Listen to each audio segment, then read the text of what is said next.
March 4th, 2024. Polar bear devours 3 fishermen in Alaska. Within 20 minutes, the Arctic wind howled across the frozen expanse of Kotzebue Sound at 4:47 a.m. on March 4, 2024, carrying with it the scent of something that would soon turn 3 men's routine ice fishing expedition into Alaska's most horrific polar bear attack in recorded history. The temperature had dropped to minus 38 degrees Fahrenheit overnight, creating perfect conditions for thick, stable ice that stretched endlessly toward the horizon like a white canvas waiting to be painted red. Michael Joseph Trenton, 34 years old, pressed his weathered face against the frost-covered window of his modified Ford F-350 pickup truck as he pulled into the gravel driveway of his younger brother's modest 2-bedroom house on Lagoon Street in Kotzebue.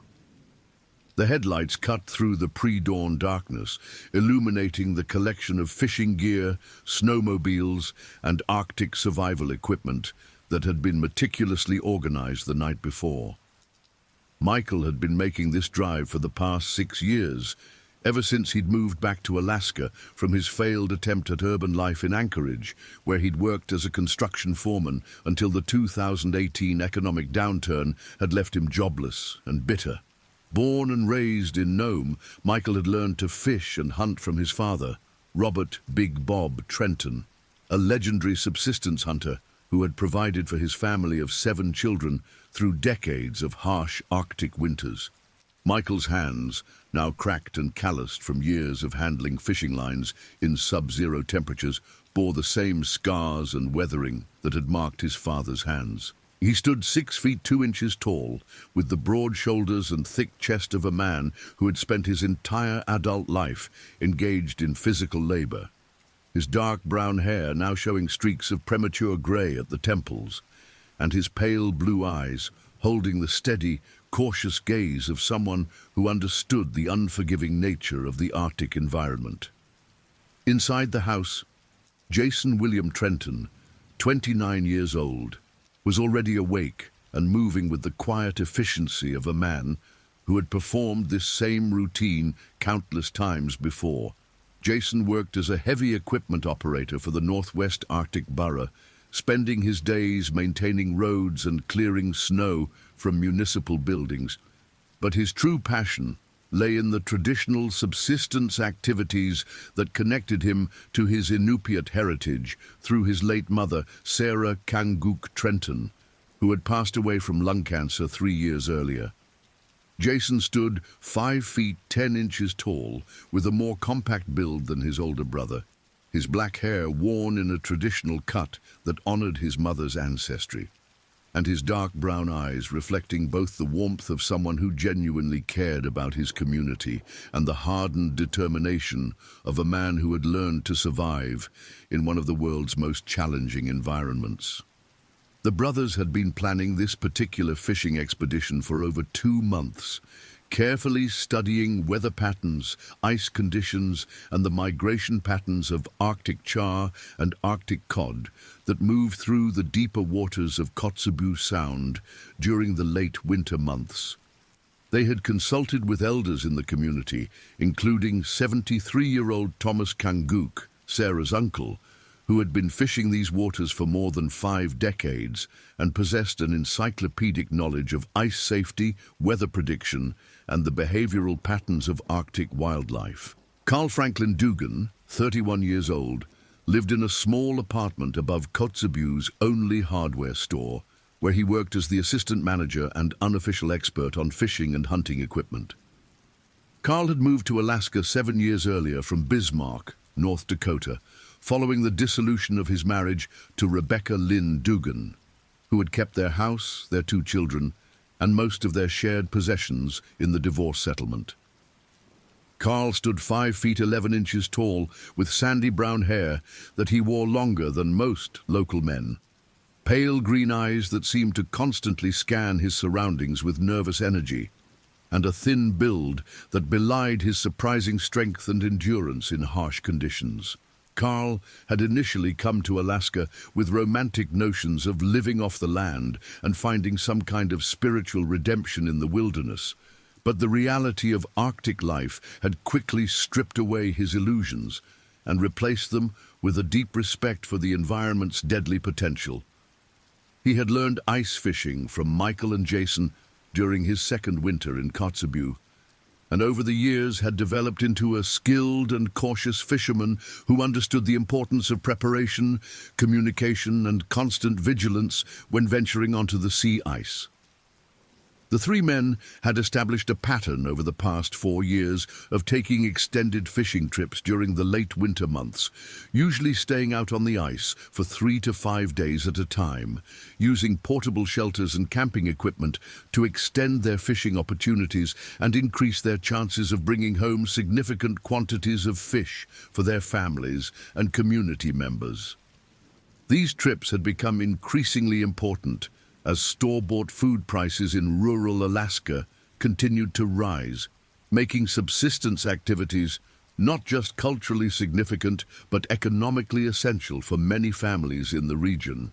At 5:15 a.m., Carl knocked on Jason's front door, his breath creating thick clouds of vapor in the frigid air as he stamped his feet to maintain circulation. He wore multiple layers of clothing, including thermal underwear, wool pants, a heavy cotton shirt, a down vest, and a military surplus Arctic parka that he had purchased from a retiring Air Force sergeant 3 years earlier. His feet were protected by insulated rubber boots, rated for temperatures down to -50 degrees, and his hands were covered by a system of thin liner gloves inside heavy Arctic mittens that allowed him to maintain dexterity while providing maximum protection from frostbite. "Morning, Carl," Jason said as he opened the door, already dressed in similar cold-weather gear. "Michael's outside loading the sleds. Coffee's on the stove if you want some before we head out." Carl stepped into the warm interior of the house, grateful for the brief respite from the brutal cold. Jason's home was modest but comfortable, with wood paneling on the walls, a propane heating stove in the living room, and family photographs covering every available surface. The pictures told the story of the Trenton family's deep roots in Alaska, with images of successful hunting and fishing expeditions dating back 3 generations, including several photos of their father posing with massive Arctic char and one memorable image of their grandfather, William Trenton, standing beside a harvested polar bear in 1967. "How's the ice looking out there?" Carl asked as he poured himself a cup of black coffee from the pot on the propane stove. "I heard on the marine radio last night that there's been some movement near the pressure ridges." Jason pulled on his insulated coveralls and checked the batteries in his handheld GPS unit and emergency beacon. Michael talked to Bobby Kanguk yesterday evening. He was out checking his seal holes about 15 miles northwest of where we're planning to set up, and he said the ice is solid all the way out to the 20-foot depth markers. No open water, no fresh cracks, and the pressure ridges are stable. The preparation ritual continued as both men verified their equipment lists one final time. Each man carried a complete Arctic survival kit, including a GPS unit, emergency beacon, satellite phone, first aid supplies, emergency food rations, water purification tablets, fire starting materials, emergency shelter, sleeping bag rated to -40 degrees, extra clothing, ice picks for self-rescue, and signaling devices including flares and a signal mirror. Their fishing equipment included tip-ups, jigging rods, various lures and bait, ice augers, depth finders, portable fish houses, propane heaters, cooking equipment, and food supplies for 4 days. Outside, Michael had finished loading the 2 snowmobiles with their gear and was performing final mechanical checks on both machines. His snowmobile was a 2019 Polaris Switchback Assault 800, painted bright orange for visibility, equipped with a long track for deep snow conditions and pulling a cargo sled loaded with camping equipment and fishing gear. Jason's machine was a 2020 Ski-Doo Expedition Sport 600, painted yellow and black, also equipped with a cargo sled containing additional supplies and emergency equipment. Both snowmobiles had been professionally serviced 2 weeks earlier by Tommy Hadley at Kotzebue Power Sports, with particular attention paid to the engines, tracks and electrical systems that would be operating in extreme cold conditions.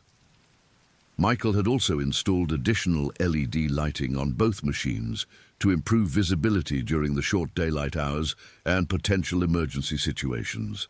The men loaded their personal gear into the cargo sleds and secured everything with heavy-duty straps and bungee cords. Carl rode as a passenger on Jason's snowmobile, sitting behind him on the extended seat and holding onto the passenger rails as they prepared for the 45-minute ride to their chosen fishing location, approximately 28 miles northwest of Kotzebue, near the coordinates 67 degrees, 15 minutes north, 162 degrees 45 minutes west, where the water depth ranged from 18 to 25 feet and provided excellent habitat for Arctic char and cod.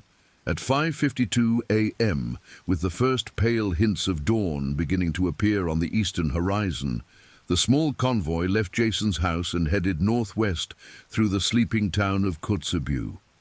The population of approximately 3,200 residents made it one of the largest communities in northwest Alaska, serving as a regional hub for transportation, commerce and government services for the surrounding villages scattered across the vast Arctic landscape.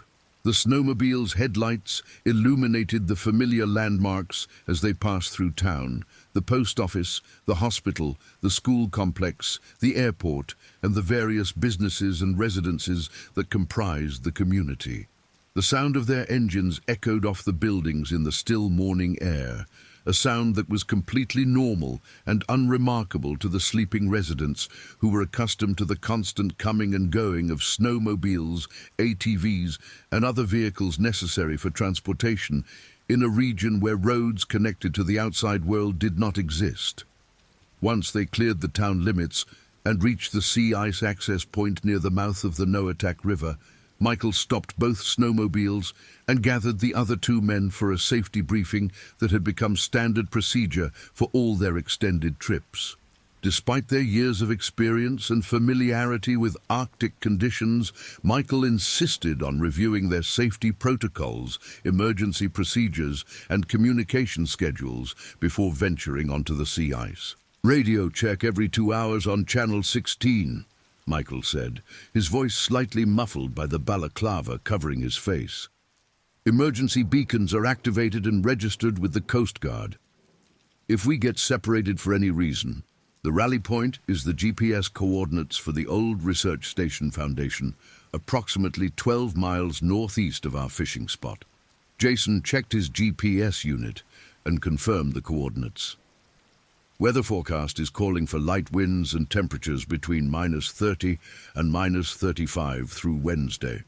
Visibility should remain good with scattered clouds. The next weather system isn't supposed to move through until Thursday evening." Carl nodded and patted the cargo pocket where he kept his satellite phone. "I've got full battery on the sat phone and confirmed signal strength before we left town. If something goes wrong, I can reach the Coast Guard, the Borough Search and Rescue Coordinator, or the state troopers within minutes." The safety briefing completed, the three men remounted their snowmobiles and began the journey across the sea ice toward their fishing destination.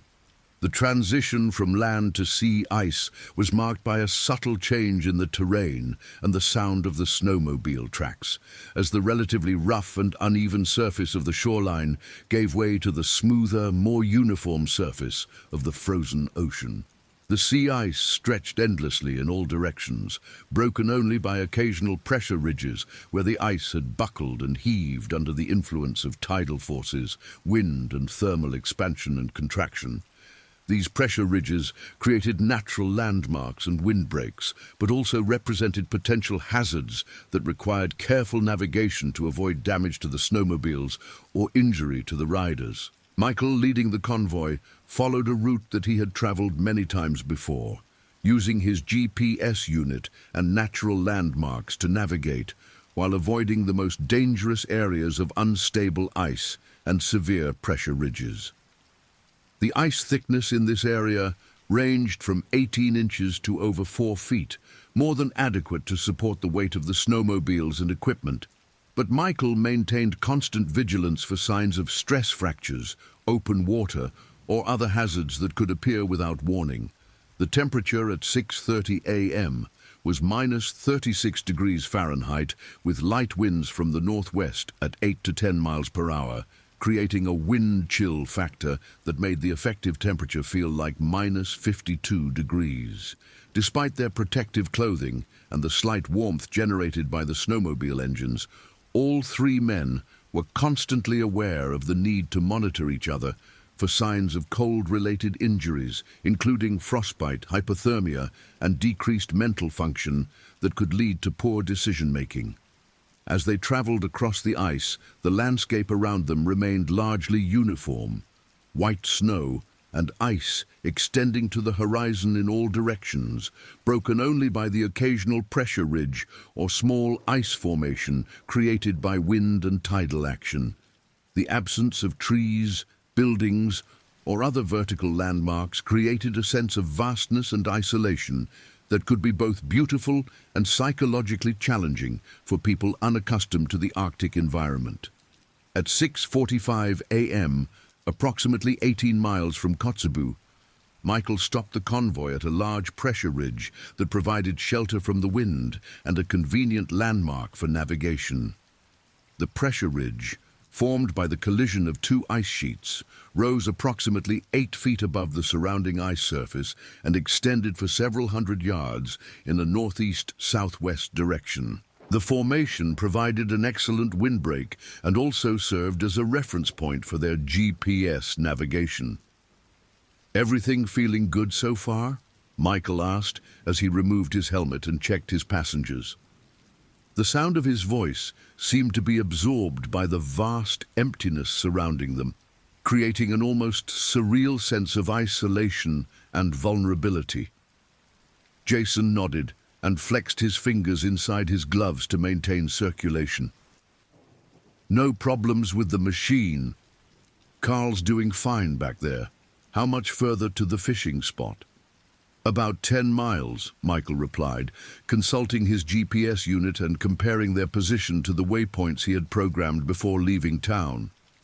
"We should be set up and ready to start fishing by 7:30. Carl climbed off the back of Jason's snowmobile and walked a few yards away to relieve himself, being careful to stay close to the machines and maintain visual contact with his companions. The vastness of the Arctic environment could be disorienting, and it was easy for someone to become lost, even when only a few yards away from their group. As Carl returned to the snowmobile, he noticed something that made him pause and look more carefully at the surrounding ice. "Hey, Michael, come look at these tracks," he called, pointing to a series of large, round depressions in the snow, approximately 50 yards from their position. Michael walked over to examine the tracks, his boots crunching on the wind-packed snow. The depressions were approximately 12 inches in diameter, spaced about 4 feet apart, and formed a clear trail that extended across the ice toward the northwest. Michael knelt beside one of the clearest tracks and studied its characteristics. The size, depth, shape, and the presence of claw marks at the front edge of each impression. "Polar bear," Michael said quietly, his voice carrying a note of concern that immediately captured the attention of both Jason and Carl. "Big one. These tracks are fresh? Probably made sometime yesterday evening or early this morning." Jason joined them at the track site, bringing his camera to document the discovery. The tracks were indeed impressive in their size and clarity, indicating an adult polar bear of significant size moving across the ice in a purposeful manner. The spacing between the tracks and the depth of the impressions suggested an animal weighing at least 1,000 pounds, possibly more. "How fresh do you think they are?" Carl asked, looking around nervously at the surrounding ice as if expecting a massive white predator to appear at any moment. Michael stood up and examined the wind patterns and snow conditions around the tracks. Hard to say exactly, but based on how clear they are and the amount of snowdrift, I'd guess no more than 12 to 18 hours old. Could be less. The discovery of fresh polar bear tracks created a significant dilemma for the three men. Polar bears were not uncommon in the Kotzebue Sound area, particularly during the late winter months when they followed the sea ice edge in search of seals, their primary food source. However, encounters with polar bears on the sea ice were rare and potentially extremely dangerous, as these powerful predators were capable of outrunning, outswimming, and overpowering virtually any human under most circumstances. Jason photographed the tracks from multiple angles, while Michael used his GPS unit to record the exact coordinates where they had been discovered. This information would be valuable for wildlife authorities and other users of the area who needed to be aware of polar bear activity in the region. "The tracks are heading northwest," Michael observed, studying the direction of the trail. "Our fishing spot is almost due north from here. If the bear continued on this heading, it should be moving away from where we're planning to set up." Carl checked his watch and looked toward the horizon where the pale Arctic sun was beginning to rise, casting long shadows across the ice. "What do you guys think? Do we continue with the plan, or do we head back and try a different area?" The decision was not an easy one. The three men had invested considerable time, effort, and expense in preparing for this fishing trip, and the location they had chosen was known to be one of the most productive fishing areas in Kotzebue Sound during the late winter months. However, the presence of a large polar bear in the area introduced a level of risk that could not be ignored or taken lightly. Michael walked back to his snowmobile and retrieved a pair of binoculars from his gear bag. He spent several minutes scanning the horizon in all directions, looking for any sign of the bear or other wildlife that might indicate the predator's current location. The vast expanse of white ice and snow made it extremely difficult to spot a polar bear, even a large one, as their white fur provided perfect camouflage in the Arctic environment. "I don't see anything moving out there," Michael reported after completing his visual survey. "The tracks are definitely heading away from our fishing area. I think we should continue with the plan, but we need to be extra vigilant and take additional precautions." Jason and Carl agreed with Michael's assessment, but all three men understood that they were accepting a calculated risk by continuing their expedition.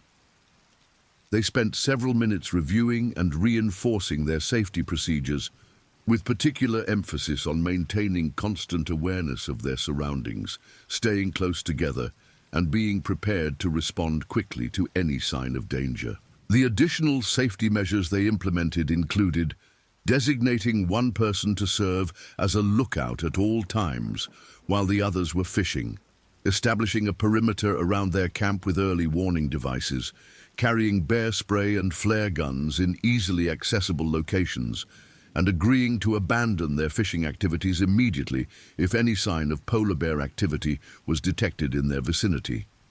At 7:05 a.m., the convoy resumed its journey toward the fishing destination, with all three men now hyper-alert to their surroundings and scanning constantly for any sign of movement or other indication of wildlife presence. The discovery of the polar bear tracks had transformed what had begun as a routine fishing expedition into a potentially life-threatening adventure. But their years of Arctic experience had taught them that danger was always present in this environment, and that the key to survival was constant vigilance, careful preparation, and sound decision-making. The final 10 miles to their fishing destination passed without incident, although the men remained tense and alert throughout the journey. The landscape continued to be uniform and featureless, with only occasional pressure ridges and wind-formed snow formations to break the monotony of the endless white expanse. At 7:28 a.m., they reached the GPS coordinates Michael had selected for their fishing camp: 67 degrees, 15 minutes, 12 seconds north, 162 degrees, 44 minutes, 36 seconds west, approximately 28 miles northwest of Kotzebue, in an area where the water depth ranged from 20 to 22 feet, and the bottom composition was known to attract Arctic char, cod, and other fish species during the late winter months. Michael used his ice auger to drill a test hole and confirm the water depth, while Jason and Carl began unloading their equipment and setting up their base camp. The ice at this location was approximately 26 inches thick, solid and stable, with no visible cracks or signs of stress. The water below was clear and showed good oxygen levels, indicating healthy conditions for fish habitat. The camp setup process took approximately 45 minutes and included erecting 2 portable ice fishing shelters, arranging their heating and cooking equipment, organizing their fishing gear, and establishing their communication and safety equipment. Each shelter was equipped with a propane heater, folding chairs, and storage space for gear and supplies. The shelters were positioned approximately 30 feet apart to provide both social interaction and individual fishing space. Carl was designated as the first lookout, while Michael and Jason worked on drilling additional fishing holes using their power augers. The holes were spaced approximately 10 feet apart in a pattern that covered the most promising fishing area based on Michael's previous experience and his depth finder readings. By 8:15 a.m., all preparations were complete, and the 3 men began fishing in earnest. Michael and Jason each tended multiple tip-ups, simple devices that held their fishing lines and provided visual indication when a fish took their bait.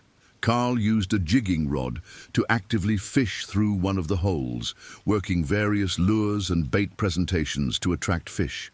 The fishing proved to be excellent from the very beginning. Michael's first tip-up signaled a fish within 10 minutes of setting it, yielding a beautiful Arctic char weighing approximately 4 pounds.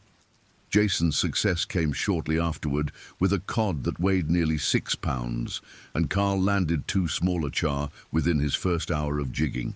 The success of their fishing efforts helped to ease some of the tension created by the earlier discovery of polar bear tracks, and the men began to relax into their familiar routine of ice fishing, storytelling, and enjoying each other's company in the vast Arctic wilderness. However, Michael continued to maintain a disciplined approach to security, ensuring that one person was always serving as a lookout and that their emergency equipment remained easily accessible at all times. At 9:30 a.m., Carl took over lookout duties while Jason heated a pot of coffee on their portable stove and Michael worked on preparing the fish they had already caught. The morning sun had risen enough to provide good visibility across the surrounding ice, and the wind had decreased to almost nothing, creating ideal conditions for both fishing and security observation. "This is turning out to be one of our best trips," Jason commented as he poured coffee for his companions. "If the fishing continues like this, we'll have enough fish to share with half the neighborhood when we get back to town." Michael nodded as he worked on filleting a large char, his knife moving with the practiced efficiency of someone who'd cleaned thousands of fish over the years. "The fish are definitely hungry today. The water temperature must be perfect, and there's plenty of bait moving through this area." Carl, maintaining his watch from beside the nearest shelter, called out, "I can see some ravens working over something about 2 miles to the south. Probably a seal kill or something left behind by hunters. Nothing to worry about, but it's the first wildlife activity I've seen since we got here." The presence of ravens, while not unusual, did indicate that there was some form of carrion or food source in the area that was attracting scavenging birds. Ravens were known to follow polar bears and other predators, feeding on the remains of their kills, so their presence could potentially indicate predator activity in the vicinity. Michael paused in his fish cleaning and used his binoculars to examine the ravens' activity more closely. "I can see 3 or 4 birds working over something dark on the ice. Could be a natural mortality, a hunter's kill site, or something else entirely. We should keep an eye on it, but it's far enough away that it's probably not a concern for us. The fishing continued to be productive throughout the morning hours. By 11 a.m., the three men had landed a total of 14 fish, including 8 Arctic char, 4 cod, and 2 small Arctic flounder. The quality and size of the fish were exceptional, with several char exceeding 5 pounds and the largest cod weighing over 8 pounds. Their success was due to a combination of factors, including their choice of location, the quality of their equipment, their years of experience reading ice fishing conditions, and what appeared to be an excellent concentration of fish in the area during their visit. The fish were feeding aggressively, taking a variety of baits and lures, and fighting strongly once hooked. At 11:15 a.m., Jason was serving as lookout when he noticed something that made him reach for his binoculars and study the southern horizon more carefully. "Michael, Carl, take a look at this," he said, his voice carrying a note of concern. "Those ravens I've been watching have all taken off at once, and they're flying toward us pretty fast." Michael immediately stopped fishing and joined Jason at the lookout position. Through his binoculars, he could see approximately 6 ravens flying rapidly in their direction, exhibiting the kind of agitated flight behavior that often indicated they had been disturbed by a large predator or some other significant threat. Ravens don't usually abandon a food source unless something big scares them off, Michael observed, continuing to scan the area where the birds had been feeding. "Carl, start packing up the non-essential gear. We might want to be ready to move quickly if necessary." Carl began securing their equipment while continuing to maintain visual surveillance of their surroundings. The vast, white landscape made it extremely difficult to detect movement, particularly if a polar bear was moving slowly or had stopped to observe them from a distance. At 11:22 a.m., Michael spotted something that made his blood run cold. Approximately 1.8 miles to the southwest, barely visible against the white ice and snow, he could make out a yellowish-white shape moving slowly but steadily in their direction.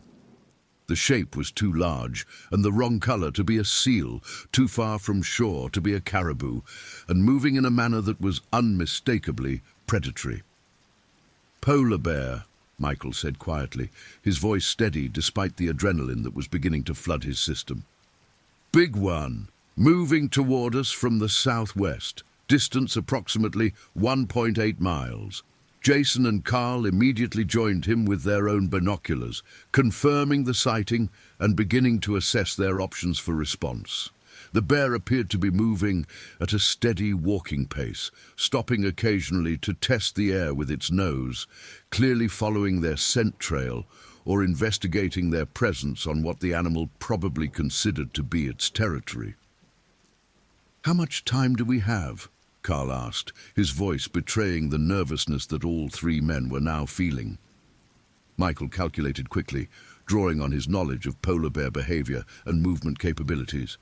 "At its current pace, probably 20 to 30 minutes before it reaches us, but bears can move much faster when they want to. If it decides to charge, it could cover that distance in less than 5 minutes." The 3 men now faced the most critical decision of their lives.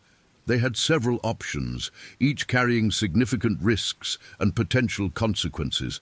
They could attempt to pack up their equipment and flee on their snowmobiles, but this would require several minutes of preparation time, during which the bear could close the distance significantly. They could abandon most of their equipment and attempt an immediate evacuation, but this would leave them without important survival gear if their snowmobiles failed or if they became separated.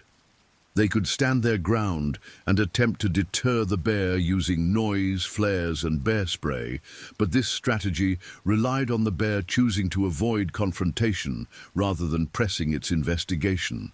Michael, as the most experienced member of the group and the unofficial leader of their expedition, made the decision that would determine their fate.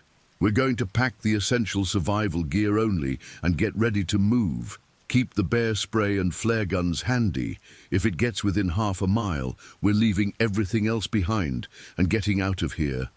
The next 10 minutes were a blur of frantic but organized activity as the three men secured their most critical equipment and prepared their snowmobiles for immediate departure.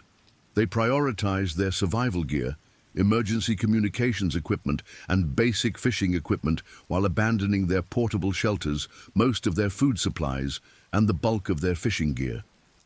Carl monitored the bear's progress through his binoculars while Michael and Jason worked on loading their sleds. The animal continued to move toward them at a steady pace, occasionally stopping to investigate scent markers or test the wind, but showing no sign of losing interest in their location. "It's definitely tracking us," Carl reported. "Distance now approximately 1.2 miles. Still moving at a steady walk, but it's heading straight for our position." Jason started his snowmobile and confirmed that the engine was running properly and that his emergency gear was securely fastened to his sled. "Engine's good.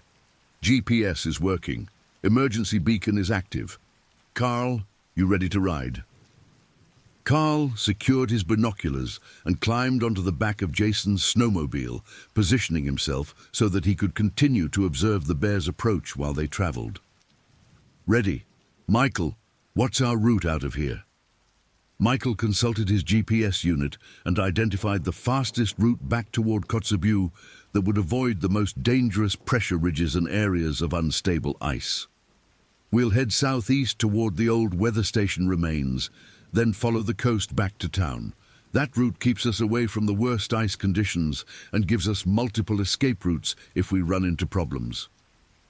At 11:38 a.m., with the polar bear now less than 1 mile from their position and clearly committed to investigating their campsite, Michael made the final decision to abandon their fishing expedition and attempt to escape before the predator could close the distance and potentially attack. "We're leaving now," Michael announced, starting his snowmobile and waiting for Jason to fall in behind him. "Stay close, maintain radio contact, and if anyone has mechanical problems, signal immediately. Do not stop for any reason unless I signal first." The two snowmobiles pulled away from their fishing camp at 11:39 a.m., leaving behind approximately $800 worth of fishing equipment, food, and camping gear. Michael led the way at a speed of approximately 35 miles per hour, fast enough to put distance between them and the bear, but slow enough to maintain control on the potentially treacherous ice surface. Carl, riding as a passenger on Jason's machine, continued to monitor the bear's position through his binoculars. The animal had definitely noticed their movement and had increased its pace significantly, now moving at what appeared to be a fast walk or slow trot in their direction. "It's picking up speed!" Carl shouted over the noise of the snowmobile engines, his words barely audible above the wind and mechanical sounds. "Distance approximately 0.8 miles and closing." Michael increased their speed to approximately 45 miles per hour, pushing the limits of safe travel on the sea ice. The snowmobiles handled well on the relatively smooth surface, but both drivers had to remain constantly alert for pressure ridges, ice heaves, and other obstacles that could cause a catastrophic accident at high speed. The escape attempt continued for approximately 12 minutes, with the men believing that they had successfully distanced themselves from the polar bear and avoided a potentially deadly confrontation. Michael's GPS showed that they had covered approximately 9 miles from their fishing camp and were making good progress toward the safety of the mainland and the town of Kotzebue. At 11:51 a.m., their situation changed dramatically and without warning. Michael, leading the convoy, crested a small pressure ridge and found himself facing a sight that would haunt his nightmares for the rest of his life. A second polar bear, even larger than the first, was positioned directly in their path, approximately 200 yards ahead, standing motionless on the ice and watching their approach with the calculating gaze of a predator that had been waiting for them. The bear was massive, easily weighing over 1,200 pounds, with a broad head, powerful shoulders, and the confident posture of an apex predator that feared nothing in its Arctic domain. Its yellowish-white fur showed the staining and wear patterns of an adult male in prime condition, and its black eyes tracked their movement with an intelligence that was both fascinating and terrifying. Michael had less than 5 seconds to make a decision that could mean the difference between life and death for all 3 men. He could attempt to turn around and flee back toward their original position, but this would require stopping and maneuvering on potentially unstable ice, while 2 bears converged on their location. He could attempt to circle around the bear, but this would bring them closer to the predator and potentially trigger a charge. He could try to drive directly past the bear at high speed, hoping to avoid confrontation through speed and surprise. Michael chose the third option, accelerating his snowmobile to maximum speed and aiming to pass the bear on its left side while maintaining the greatest possible distance. He signaled for Jason to follow his lead and prepared himself for what could be the most dangerous 30 seconds of his life. The polar bear reacted to their approach with lightning speed that defied its massive size. As Michael's snowmobile closed to within 100 yards, the predator launched itself into motion with an explosive burst of power that sent snow flying in all directions. The bear's speed was incredible, easily matching the snowmobile's pace and angling to intercept them with the precision of a guided missile. Michael realized with growing horror that they were not going to be able to outrun the charging predator. The bear's acceleration and agility on the ice surface far exceeded anything he had expected, and the animal was clearly experienced in hunting fast-moving prey across similar terrain. "It's gaining on us!" Carl screamed, watching the massive predator close the distance with each powerful stride. "Michael, it's going to catch us!" At 11:52 a.m., exactly 72 seconds after first spotting the second bear, the situation reached its terrifying climax. The polar bear, demonstrating the incredible athletic ability that made these animals the Arctic's ultimate predators, launched itself through the air in a final assault that brought 1,200 pounds of muscle, claws, and teeth crashing into Michael's snowmobile with the force of a small truck. The impact was devastating and instantaneous. Michael's snowmobile was knocked sideways and sent tumbling across the ice, its engine screaming as the track spun uselessly in the air. Michael himself was thrown clear of the machine, landing hard on the ice approximately 15 feet away and immediately beginning to scramble to his feet, despite what would later be diagnosed as 2 cracked ribs and a separated shoulder. Jason, riding approximately 30 feet behind his brother, had less than 2 seconds to react to the catastrophic scene unfolding before him. He attempted to swerve around the wreckage while maintaining enough speed to avoid the bear, but the massive predator was already recovering from its attack on Michael and positioning itself for a second assault. Carl, riding as a passenger behind Jason, was the first to fully comprehend the hopelessness of their situation. The polar bear that had just destroyed Michael's snowmobile was between them and any hope of escape, and the second bear that had originally been tracking them was now visible on the horizon, approaching rapidly from their rear. "Jason, stop the machine!" Carl yelled, realizing that their only hope of survival lay in presenting themselves as non-threatening as possible and hoping that the bear's curiosity rather than hunger had motivated their behavior. "Stop and get off! Maybe they'll lose interest if we're not moving." Jason brought his snowmobile to a stop approximately 40 yards from where Michael was struggling to his feet beside the wreckage of his machine. The decision to stop running was counterintuitive and required tremendous courage. But both Jason and Carl understood that their mechanical transportation was no longer providing them with any advantage over the incredibly fast and agile predators. The massive polar bear that had destroyed Michael's snowmobile stood motionless for several seconds, testing the air with its nose and evaluating the 3 humans who were no longer fleeing from its presence. The animal's behavior suggested curiosity rather than immediate aggression, but all three men understood that this could change in an instant if the predator perceived them as threatening or if it decided that they represented a food source. Michael, despite his injuries, managed to reach into his jacket and retrieve a canister of bear spray, holding it ready while remaining as motionless as possible.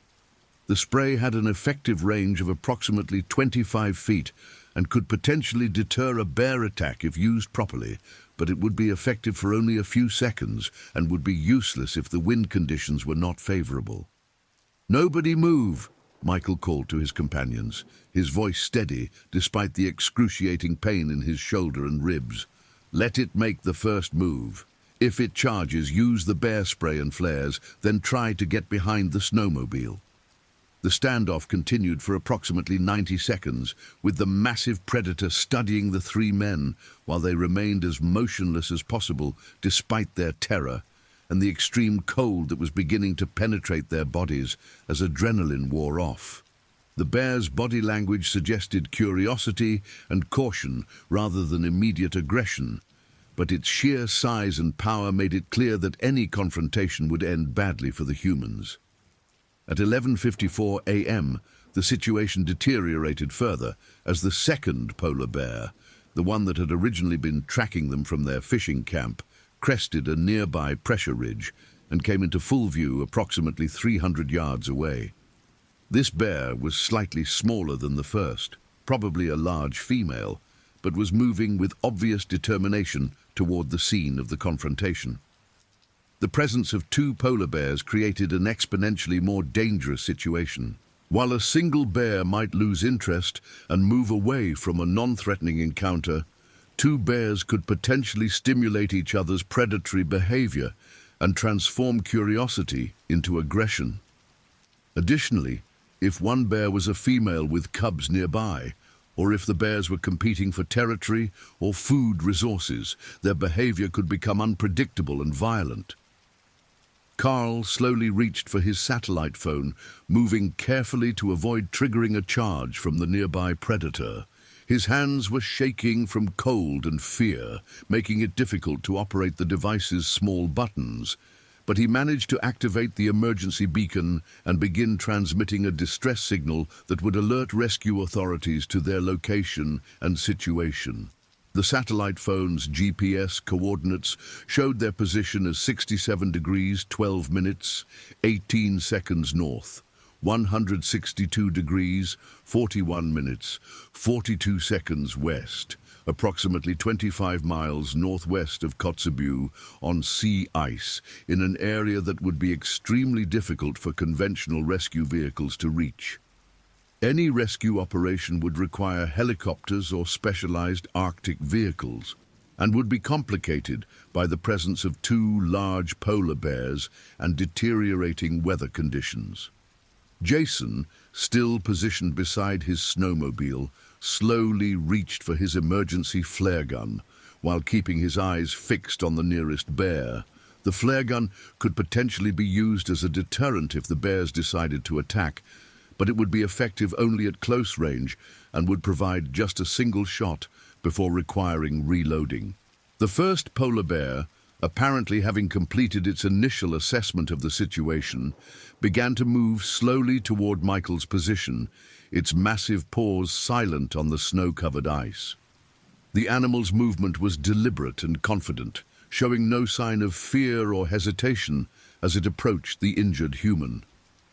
Michael raised his canister of bear spray and prepared to defend himself, knowing that he would have only one chance to use the deterrent effectively. The spray would create a cloud of capsaicin-based irritant that could potentially drive off a charging bear, but it required precise timing and favorable wind conditions to be effective. "Here it comes," Michael said quietly, his finger positioned on the trigger of the bear spray canister. "When I spray, you guys get ready to use your flares and get behind the snowmobile." The massive polar bear closed to within 30 feet of Michael's position, well within the effective range of the bear spray, when something unexpected happened that changed the entire dynamic of the encounter. The second bear, the female that had been approaching from the distance, suddenly broke into a full charge toward the scene, her powerful legs driving her across the ice at tremendous speed. The sudden movement of the second bear triggered an immediate response from the first bear, which spun to face what it apparently perceived as a challenge to its dominance or territorial claim. The two massive predators faced each other across approximately 50 yards of ice, their body language shifting from curiosity about the humans to aggressive posturing toward each other. For a few precious seconds, the attention of both bears was focused entirely on their intra-species confrontation, giving the three men a brief opportunity to improve their defensive positions. Michael limped quickly toward Jason's snowmobile, clutching his injured shoulder but moving as fast as his injuries would allow. Carl helped him reach the relative safety of the machine, while Jason kept his flare gun trained on the two bears. The confrontation between the two polar bears escalated rapidly as they approached each other with the stiff-legged gait and raised hackles that indicated serious, aggressive intent. Both animals were making low, growling sounds that were audible even above the wind, and their massive heads were lowered in the classic threat posture of their species. At 11:57 a.m., the two bears engaged in a brief but violent confrontation that demonstrated the incredible power and agility of these Arctic predators. The larger male rose onto his hind legs, reaching a height of nearly 10 feet, and brought his massive front paws down toward the female with enough force to crush bones. The female dodged the attack and responded with her own assault, using her speed advantage to dart in and attempt to bite the male's neck and shoulders.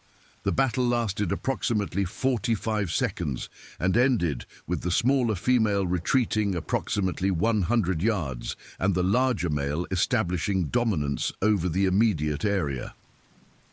Both animals had sustained minor injuries in the encounter, but neither appeared to be seriously hurt or incapacitated.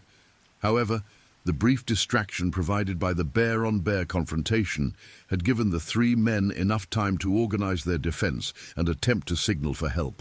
Carl had successfully activated his satellite phone and transmitted their GPS coordinates along with an emergency distress message to the Coast Guard Rescue Coordination Center in Juneau.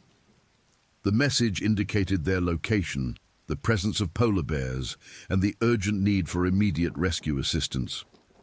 Jason had prepared his flare gun and positioned himself behind the snowmobile's engine compartment, which provided some protection from a charging bear while allowing him to maintain visual contact with both predators. Michael, despite his injuries, had readied his bear spray and positioned himself to cover their most vulnerable approaches.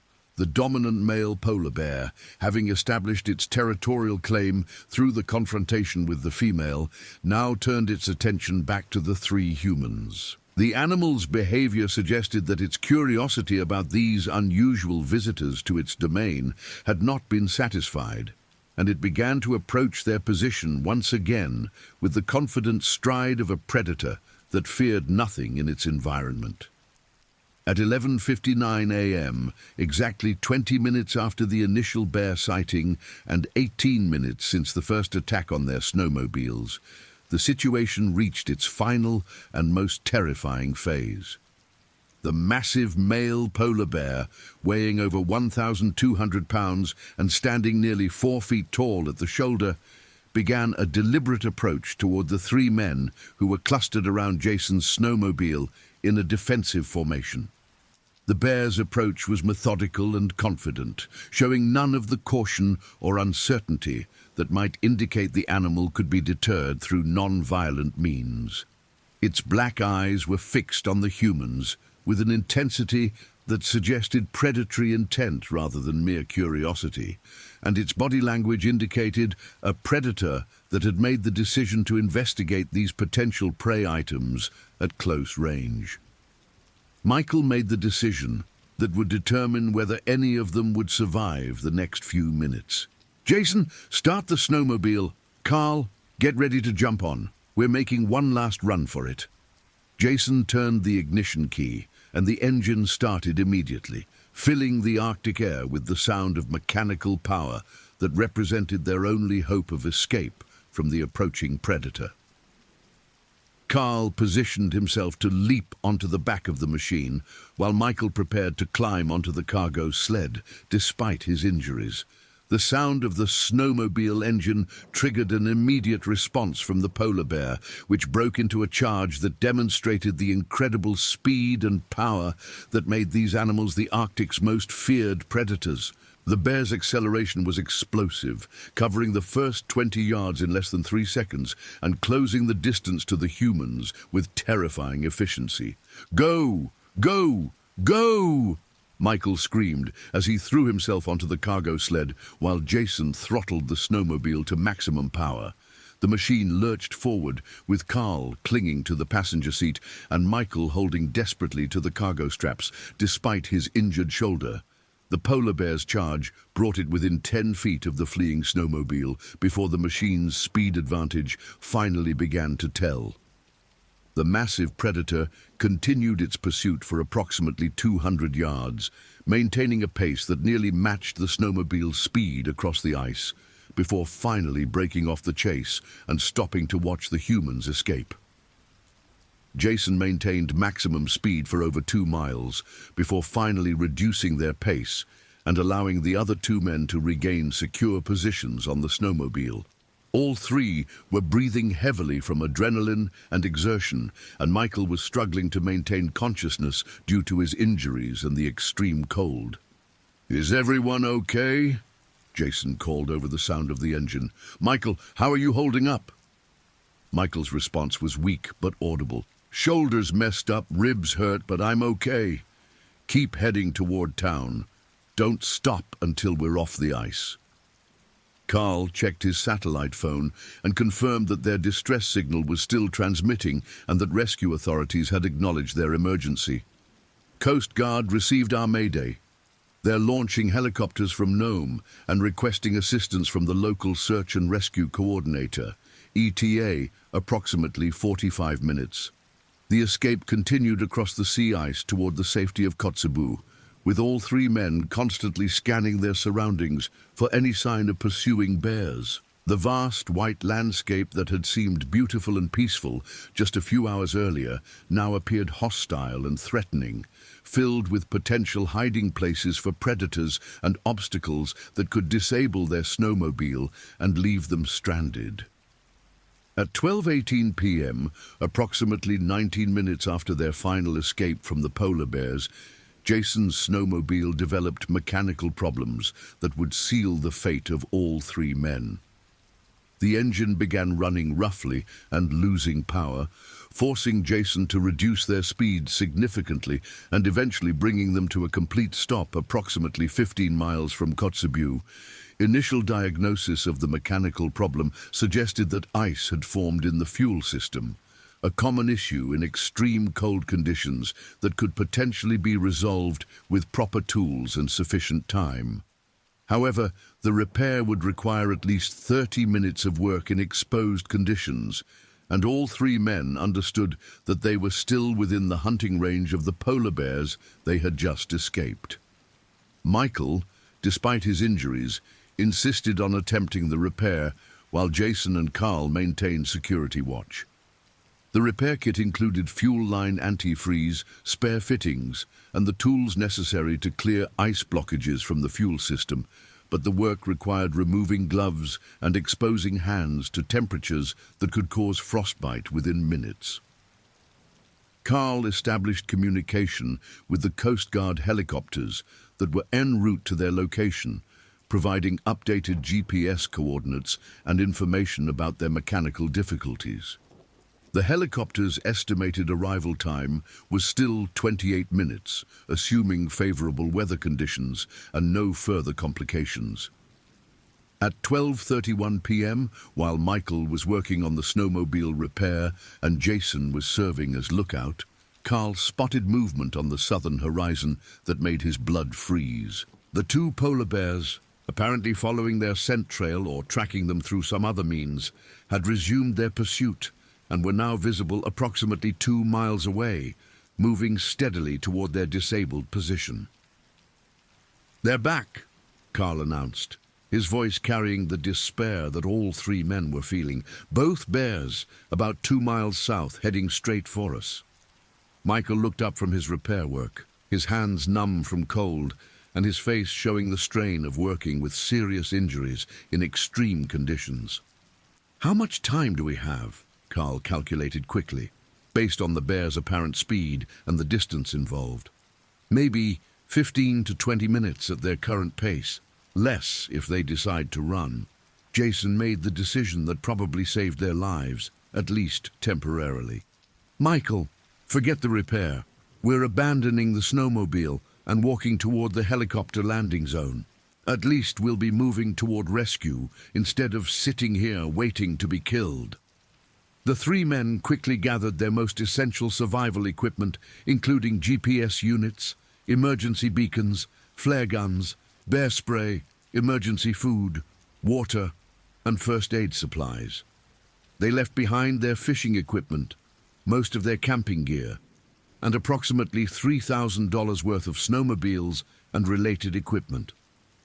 The overland journey toward their projected rescue point began at 12:34 p.m., with all three men understanding that they were now engaged in a desperate race between the approaching helicopters and the pursuing polar bears. Michael's injuries made walking difficult and painful, but he maintained the pace through sheer determination and the knowledge that stopping meant certain death. The terrain they had to cross consisted of relatively flat sea ice, broken by occasional pressure ridges and areas of wind-packed snow that made walking treacherous and exhausting. The temperature remained at -36 degrees, with increasing winds that created a wind chill factor approaching -50 degrees. Carl maintained radio contact with the approaching rescue helicopters, while Jason helped support Michael, and all three men took turns serving as rear guard to monitor the bears' progress. The polar bears had definitely resumed their pursuit and were gaining ground steadily, their superior speed and endurance on the ice surface giving them a significant advantage over the struggling humans. At 12:47 p.m., the first Coast Guard helicopter came into view approximately 5 miles to the southeast, its distinctive orange and white paint scheme clearly visible against the pale Arctic sky. The aircraft was a HH-60 Jayhawk rescue helicopter crewed by 4 Coast Guard personnel, including 2 rescue swimmers specially trained for Arctic operations. However, the approaching helicopter also had the effect of attracting the polar bears' attention and apparently stimulating their hunting behavior. The 2 predators increased their pace significantly, closing to within half a mile of the 3 men and showing clear signs of aggressive intent. "The helicopter is going to spook the bears," Michael observed, breathing heavily from exertion and pain. "When it gets close, they might charge us instead of running away." Carl fired a flare into the air to mark their position for the helicopter crew, the bright red flare creating a clear signal against the white landscape. The aircraft immediately altered course toward their location and began its approach for what would be an extremely dangerous rescue operation in the presence of 2 large polar bears. At 12:52 p.m., the situation reached its climactic and most dangerous phase. The Coast Guard helicopter approached to within 200 yards of the 3 men's position, preparing to land and conduct the rescue operation, when both polar bears launched simultaneous charges toward the humans with speeds that defied their massive size. The larger male bear, weighing over 1,200 pounds, closed the distance to the 3 men in less than 8 seconds, moving with the explosive power and speed that made polar bears the most dangerous land predators in North America. The smaller female followed closely behind, both animals apparently triggered into predatory behavior by the combination of the helicopter's noise and their perception of the humans as fleeing prey. Jason fired his flare gun directly at the charging male bear, the flare striking the animal in the chest and creating a brief flash of light and sparks. The bear stumbled slightly, but did not slow its charge, demonstrating the incredible determination and pain tolerance that characterize these Arctic predators when they were fully committed to an attack. Michael, despite his injuries, managed to discharge his bear spray when the male bear closed to within 15 feet, creating a cloud of capsaicin-based irritant that should have deterred most bears. However, the extreme cold and wind conditions reduced the spray's effectiveness, and the massive predator continued its charge with only slight hesitation. Carl, having exhausted his options for defense, threw himself sideways in an attempt to avoid the bear's attack, but the animal's speed and agility made evasion impossible. The 1,200-pound predator struck Carl with the full force of its charge, knocking him down and immediately beginning the feeding behavior that would characterize the next 20 minutes of horror. The polar bear's first bite crushed Carl's left shoulder and collarbone. The animal's massive jaws, exerting over 1,200 pounds per square inch of pressure and easily breaking through multiple layers of clothing and protective equipment. Carl's screams of pain and terror echoed across the ice as the bear began the feeding process that polar bears had perfected through thousands of years of evolution. Jason attempted to help his friend by attacking the bear with an ice pick, but the massive predator simply swatted him away with a casual blow from its front paw that sent Jason flying 15 feet across the ice and left him unconscious with what would later be determined to be a severe concussion and internal injuries.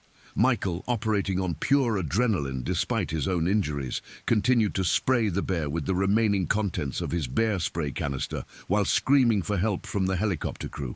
The Coast Guard personnel were attempting to position their aircraft for a rescue operation, but the presence of aggressive polar bears made it extremely dangerous to land or to deploy rescue swimmers. The male polar bear continued its attack on Carl for approximately 4 minutes, during which time the smaller female bear approached Michael and Jason with obvious predatory intent. Michael, having exhausted his bear spray, attempted to use his ice pick as a weapon, but the female bear's speed and power made resistance futile. The female bear's attack on Michael began at 12:56 p.m. with a powerful blow from her front paw that shattered his left arm and knocked him unconscious. The animal then began feeding on Michael's torso while he was still alive but incapacitated, demonstrating the brutal efficiency that made polar bear attacks among the most horrific wildlife encounters in North America. Jason regained consciousness approximately 2 minutes later to find himself surrounded by the sounds and sights of his companions being killed and consumed by the two massive predators. Despite his concussion and internal injuries, he managed to activate his emergency beacon and maintain radio contact with the helicopter crew for approximately 6 more minutes. The Coast Guard helicopter crew, led by Aircraft Commander Lieutenant Sarah Mitchell and rescue swimmer Petty Officer First Class David Kim, found themselves facing an impossible situation. They could not land their aircraft safely while the bears were actively feeding, but they also could not abandon the rescue operation while one survivor remained alive and in radio contact. At 1:03 p.m., Jason's final radio transmission to the helicopter crew provided a harrowing account of the attack and his companion's fate. Both bears are feeding. Carl is gone. Michael is still moving, but the bear is...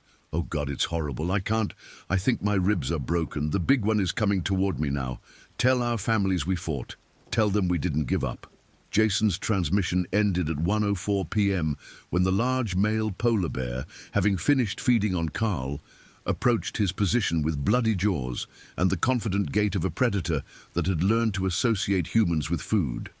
Jason's attempt to crawl away from the approaching bear was unsuccessful due to his injuries, and the animal reached him within 30 seconds. The final phase of the attack, witnessed by the horrified Coast Guard helicopter crew from approximately 300 yards distance, lasted until 1:17 p.m. The two polar bears methodically consumed all three victims, demonstrating feeding behaviors that wildlife experts would later describe as typical of polar bears encountering large food sources in their natural environment. The Coast Guard crew maintained their position until 1:24 p.m., when fuel limitations forced them to return to Nome for refueling. Their detailed observations and video documentation of the attack would provide crucial evidence for the subsequent investigation and would become some of the most disturbing wildlife attack footage ever recorded. Recovery of the victims' remains began 3 days later, when a joint operation involving the Coast Guard, Alaska State Troopers, and U.S. Fish and Wildlife Service began. Wildlife Service personnel returned to the attack site with appropriate equipment and polar bear deterrents. The recovery team found scattered remains, damaged equipment, and clear evidence of prolonged feeding activity by multiple polar bears. Dr. Jennifer Walsh, a forensic pathologist from Anchorage, conducted the examination of the recovered remains at the Alaska State Medical Examiner's Office. Her report, completed on March 12, 2024, provided detailed documentation of the injuries sustained by all three victims and confirmed that the attack had lasted approximately 25 minutes from initial contact to completion. The autopsy findings revealed that Carl Dugan had sustained massive trauma to his upper torso, with evidence indicating that he had remained conscious for several minutes during the initial attack. Michael Trenton had suffered crushing injuries to his left arm and torso, with bite marks indicating prolonged feeding activity. Jason Trenton had sustained severe head trauma from the bear's initial attack, but had survived long enough to maintain radio contact with rescue personnel. Alaska State Trooper Sergeant Rebecca Johnson led the official investigation into the attack, working closely with U.S. Fish and Wildlife Service polar bear specialist Dr. Mark Stevens to understand the circumstances that had led to the fatalities. Their investigation revealed several factors that had contributed to the tragedy, including unusual polar bear activity in the area, favorable tracking conditions, and the victims' decision to continue their expedition despite discovering fresh bear tracks. The investigation also revealed that polar bear activity in the Kotzebue Sound area had increased significantly during the weeks preceding the attack, with several sightings reported by local hunters and travelers. However, this information had not been widely disseminated to the public, and the three victims had been unaware of the elevated risk when they planned their fishing expedition. Wildlife cameras installed near the attack site 2 weeks after the incident captured images of the same two polar bears returning to the area multiple times, apparently searching for additional food sources. The larger male bear was eventually identified through distinctive scarring and tagged for monitoring by Fish and Wildlife Service researchers. The funerals for Michael Joseph Trenton, Jason William Trenton, and Carl Franklin Dugan were held on March 18, 2024, at the Community Center in Kotzebue, with over 400 people attending to pay their respects to the three men who had lost their lives in one of Alaska's most tragic wildlife attacks. The services were conducted in both English and Inupiaq, honoring the cultural heritage that had connected the victims to the Arctic environment that had ultimately claimed their lives. Michael Trenton was survived by his wife Patricia and two children, ages 8 and 12. His widow established the Michael Trenton Arctic Safety Foundation, dedicated to improving safety education and emergency response capabilities for people engaged in subsistence activities in polar bear habitat. Jason Trenton was survived by his girlfriend, Maria Santos, and his elderly father, Robert Trenton, who had taught both of his sons the fishing and hunting skills they had been practicing when they were killed. Robert Trenton became an advocate for improved polar bear monitoring and early warning systems in rural Alaska communities. Carl Dugan was survived by his ex-wife and two children in North Dakota, who traveled to Alaska for his funeral and established a memorial scholarship fund for young people interested in Arctic wildlife conservation and safety research. The attack prompted significant changes in polar bear monitoring and public safety protocols throughout northwest Alaska. The North Slope Borough and Northwest Arctic Borough implemented new systems for tracking polar bear movements and issuing warnings to residents engaged in subsistence activities.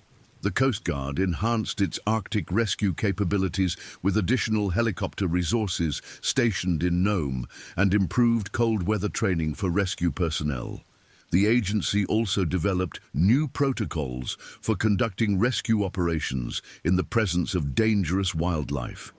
The Alaska Department of Fish and Game increased its polar bear research budget and expanded its monitoring programs to provide better early warning of dangerous bear activity near human communities. The department also developed new educational materials about polar bear safety for distribution to schools and community organizations throughout Arctic Alaska. The tragedy became a focal point for discussions about climate change and its impact on polar bear behavior, as warming Arctic conditions forced bears to travel greater distances in search of food and brought them into more frequent contact with human activities. Dr. Stevens published a comprehensive analysis of the attack in the Journal of Wildlife Management, noting that changing ice conditions were creating new patterns of human-bear interaction that required adaptive management strategies. The site of the March 4th attack was marked with a memorial cairn erected by family members and friends of the three victims. The cairn includes plaques honoring the memory of Michael, Jason, and Carl, along with warnings about polar bear dangers for future travelers in the area. The recovered equipment and debris from the attack were donated to the University of Alaska Fairbanks for use in polar bear behavior research and safety equipment testing. The damaged snowmobiles and camping gear provided valuable evidence about the destructive power of polar bear attacks and the limitations of standard protective equipment. Video footage recorded by the Coast Guard helicopter crew was used to produce training materials for Arctic rescue personnel and wildlife management professionals. The footage, while disturbing, provided unprecedented documentation of polar bear attack behavior and demonstrated the challenges facing rescue operations in remote Arctic locations. The families of the three victims filed wrongful death lawsuits against several government agencies, alleging inadequate warnings about polar bear activity and deficient emergency response capabilities. The cases were settled out of court for undisclosed amounts, with proceeds used to establish safety improvement funds and memorial scholarships. The attack attracted national media attention and was featured in documentaries about Arctic wildlife and human-animal conflicts. The story was covered by major television networks, magazines, and newspapers, bringing widespread attention to the challenges facing people who live and work in polar bear habitat. Local communities throughout Arctic Alaska organized safety workshops and training sessions focused on polar bear encounter prevention and survival techniques. These programs, developed in collaboration with wildlife experts and traditional knowledge holders, provided practical guidance for people engaged in subsistence activities. The Alaska legislature passed new funding legislation to support polar bear research and monitoring programs, recognizing that changing Arctic conditions required enhanced scientific understanding of polar bear behavior and distribution patterns. International polar bear researchers cited the Kotzebue Sound attack as an example of the complex challenges facing Arctic communities as climate change alters traditional patterns of wildlife behavior and habitat use. The incident was included in several scientific papers about human-wildlife conflict in changing Arctic environments. The emotional impact of the tragedy extended far beyond the immediate families and community of Kotzebue. Search and rescue personnel who participated in the recovery operation required counseling and support to cope with the traumatic nature of their work. and several Coast Guard crew members received extended medical leave for treatment of post-traumatic stress disorders. The attack also had significant economic impacts on the local community, as many residents curtailed their subsistence activities and avoided areas of traditional fishing and hunting that were now perceived as dangerous. Tourism and recreational activities in the region also declined as word of the attack spread throughout Alaska and beyond. 1 year after the attack, a memorial service was held on the anniversary date, with family members, friends, and community members gathering to remember the 3 men and to renew their commitment to Arctic safety and wildlife conservation. The service included traditional Inupiaq ceremonies and modern memorial activities that reflected the cultural diversity of Northwest Alaska. The scientific legacy of the March 4th attack continued to influence polar bear research and management for years afterward. The detailed documentation of the incident provided researchers with valuable insights into polar bear predatory behavior, feeding ecology, and responses to human presence in their natural environment. The tragedy also highlighted the need for improved communication and coordination between various agencies responsible for Arctic safety and wildlife management. New protocols were developed to ensure that information about polar bear activity was shared more effectively between federal, state, and local authorities. The story of Michael, Jason, and Carl became part of the oral history of Kotzebue and surrounding communities, serving as both a memorial to 3 beloved community members and a cautionary tale about the dangers that remained constant features of life in the Arctic. Their story was told and retold around kitchen tables, in schools, and at community gatherings, ensuring that future generations would understand both the risks and the rewards of life in polar bear country. The March 4th, 2024 polar bear attack near Kotzebue Sound remains one of the most thoroughly documented and tragic wildlife attacks in Alaska history. The deaths of Michael Joseph Trenton, Jason William Trenton, and Carl Franklin Duggan serve as a somber reminder of the power and unpredictability of Arctic wildlife, and of the courage and vulnerability of the people who choose to make their lives in one of the world's most challenging and beautiful environments. Their legacy lives on through improved safety protocols, enhanced research programs, memorial scholarships, and the continued commitment of their families and communities to honor their memory while working to prevent similar tragedies in the future. The vast, white expanse of Kotzebue Sound continues to attract fishermen, hunters, and adventurers, but it does so under the watchful eyes of better-informed and better-prepared guardians who understand that respect for the Arctic environment and its inhabitants is not just a cultural tradition, but a matter of life and death. The final radio transmission from Jason Trenton, recorded by Coast Guard personnel at 1:04 p.m. on March 4, 2024, serves as a lasting testament to the courage and dignity of 3 men who faced the ultimate challenge of Arctic survival. Tell our families we fought. Tell them we didn't give up. These words, spoken in the final moments of a tragedy that would change Arctic safety protocols forever, remind us that even in the face of overwhelming natural forces, the human spirit remains capable of remarkable strength and grace. The next stories. October 5th, 2025. Kodiak bear devours 3 tourists taking selfies at Denali Lookout. The morning of October 2nd, 2025, dawned crisp and clear across the University of Washington campus in Seattle, where Lauren Kim stood in her cramped dorm room, folding her last thermal layer into an already overstuffed backpack. At 21, Lauren was a junior majoring in environmental science with a minor in photography. Her long black hair perpetually pulled back in a practical ponytail that revealed the small scar above her left eyebrow from a childhood accident involving her older brother's bicycle. She had been planning this trip to Denali National Park for months, ever since her professor, Dr. Elizabeth Hawthorne, had mentioned during a lecture on ecosystem management that October offered some of the most spectacular autumn colors in Alaska, combined with the possibility of wildlife photography that could enhance any environmental science portfolio. Lauren's parents, Dr. James Kim, a cardiovascular surgeon at Seattle Children's Hospital, and Dr. Sarah Kim, a psychiatrist specializing in adolescent trauma, had initially opposed the trip when Lauren first mentioned it over dinner at their Bellevue home 3 weeks earlier.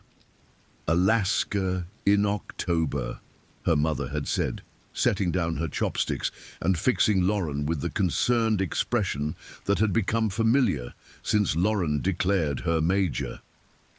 "The weather is unpredictable, and you know how dangerous it can be with all those bears preparing for hibernation."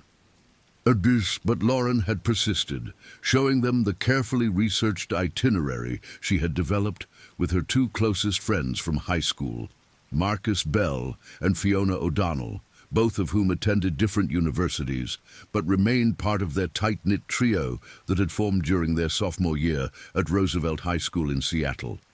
Marcus Bell, now a senior at Oregon State University, majoring in mechanical engineering, had grown up in the Queen Anne neighborhood of Seattle in a household that valued outdoor adventure above almost everything else. His father, Robert Bell, worked as a senior software engineer at Microsoft and spent every available weekend leading his family on hiking expeditions throughout the Cascade Mountains, while his mother, Jennifer Bell, taught high school biology and had instilled in Marcus a deep appreciation for wildlife observation that bordered on obsession. At 22, Marcus stood 6 feet 2 inches tall with sandy brown hair that he kept slightly longer than his father preferred, and possessed an easy smile that had made him popular throughout high school and college. He had been the one to suggest they extend their planned 3-day weekend trip to 4 days, arguing that the extra day would give them better chances of seeing the northern lights that were predicted to be particularly active in early October. Fiona O'Donnell, the third member of their group, was completing her senior year at Western Washington University in Bellingham, where she studied journalism with a focus on environmental reporting. At 21, she was the youngest of the three, but often acted as the group's unofficial leader, her red hair and freckled complexion making her instantly recognizable across any crowded room. Fiona had grown up in the Fremont neighborhood of Seattle as the daughter of Patrick O'Donnell, a longshoreman who worked the docks at the Port of Seattle, and Margaret O'Donnell, who managed a small independent bookstore specializing in Pacific Northwest authors.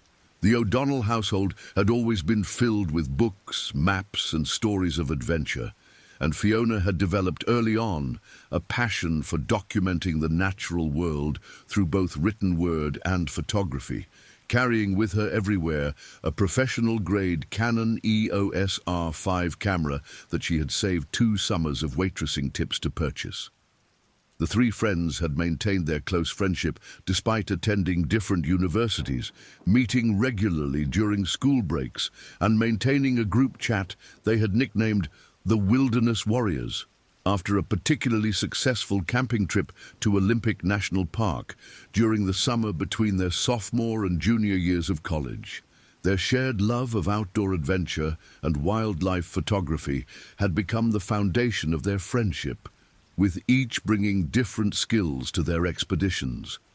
Lauren's scientific knowledge of ecosystems and wildlife behavior, Marcus's mechanical aptitude and navigation skills, and Fiona's to document their experiences through compelling photography and storytelling. The plan for their Denali trip had evolved over several months of detailed research and planning. They would fly from Seattle to Anchorage on the morning of October 2nd, rent a vehicle suitable for the rough terrain they expected to encounter, and drive the approximately 240 miles north to Denali National Park, where they had reserved a campsite at the Teclanica River Campground for 3 nights. Their itinerary included hiking several of the park's most scenic trails, with particular emphasis on reaching the areas known for optimal wildlife viewing and photography opportunities. Lauren had spent hours researching the park's bear safety protocols and had insisted that each member of the group carry bear spray, noisemakers, and emergency communication devices. Marcus had contributed his mechanical expertise by researching and purchasing a comprehensive camping setup that included a 4-season tent rated for temperatures down to -20 degrees Fahrenheit, sleeping bags designed for extreme cold weather conditions, and a portable cooking system that would function reliably in low temperatures. He had also studied topographical maps of the park extensively, identifying several overlook points that would provide spectacular photographic opportunities while maintaining safe distances from known wildlife corridors and denning areas.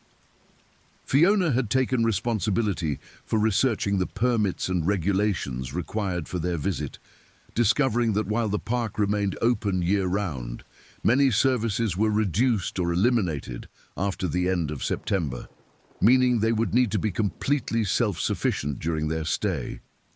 She had also researched weather patterns and determined that early October typically offered a brief window of relatively stable weather before the harsh winter conditions set in, though temperatures could still drop well below freezing overnight, and snow was always a possibility. The morning of their departure, Lauren's parents drove her to SeaTac Airport, where she met Marcus and Fiona at the Alaska Airlines gate for their 8:45 a.m. flight to Anchorage.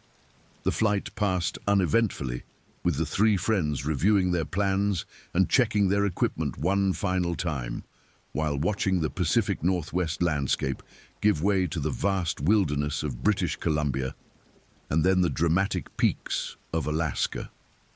Lauren spent much of the flight reviewing her field guides for Alaska wildlife, paying particular attention to the sections on brown bears and grizzly bears, making notes in the margins about behavioral patterns and safety recommendations.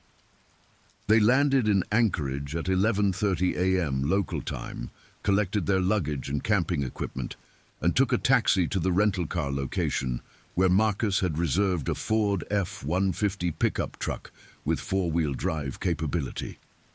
The rental agent, a weathered man in his 50s named Dave Kowalski, who had lived in Alaska for 30 years, spent nearly 20 minutes reviewing safety recommendations with them, emphasizing the importance of staying on designated trails, properly storing food to avoid attracting wildlife, and maintaining constant communication with park rangers.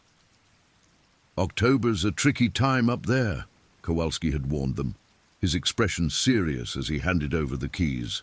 "The bears are in hyperphagia, trying to pack on as much weight as possible before denning. They're more aggressive than usual, and they don't scare off as easily as they might during the summer months." The drive from Anchorage to Denali took them through some of the most spectacular scenery any of them had ever witnessed. The park's highway wound through valleys surrounded by snow-capped peaks, past lakes that reflected the brilliant autumn colors of aspen and birch trees, and through small communities where the approaching winter was evident in the stacks of firewood and the heavy clothing worn by the few people they saw outdoors. Lauren documented the journey through her window, taking dozens of photographs of the changing landscape while Marcus navigated the increasingly rough road conditions, and Fiona read aloud from her guidebook about the geological history of the region. They reached Denali National Park at approximately 4:30 p.m., stopping first at the Walter Harper Talkeetna Ranger Station, where they were required to attend a brief safety orientation conducted by Park Ranger Catherine Morrison, a 12-year veteran of the National Park Service who had transferred to Denali from Yellowstone 3 years earlier. Ranger Morrison, a compact woman in her early 40s with graying brown hair pulled back in a regulation bun, spent 45 minutes reviewing park regulations, safety protocols, and current conditions with Lauren, Marcus, Fiona, and the 6 other visitors who had arrived that afternoon for extended stays. "We've had increased bear activity throughout the park this week," Ranger Morrison explained, pointing to locations on a large, topographical map mounted on the wall of the ranger station.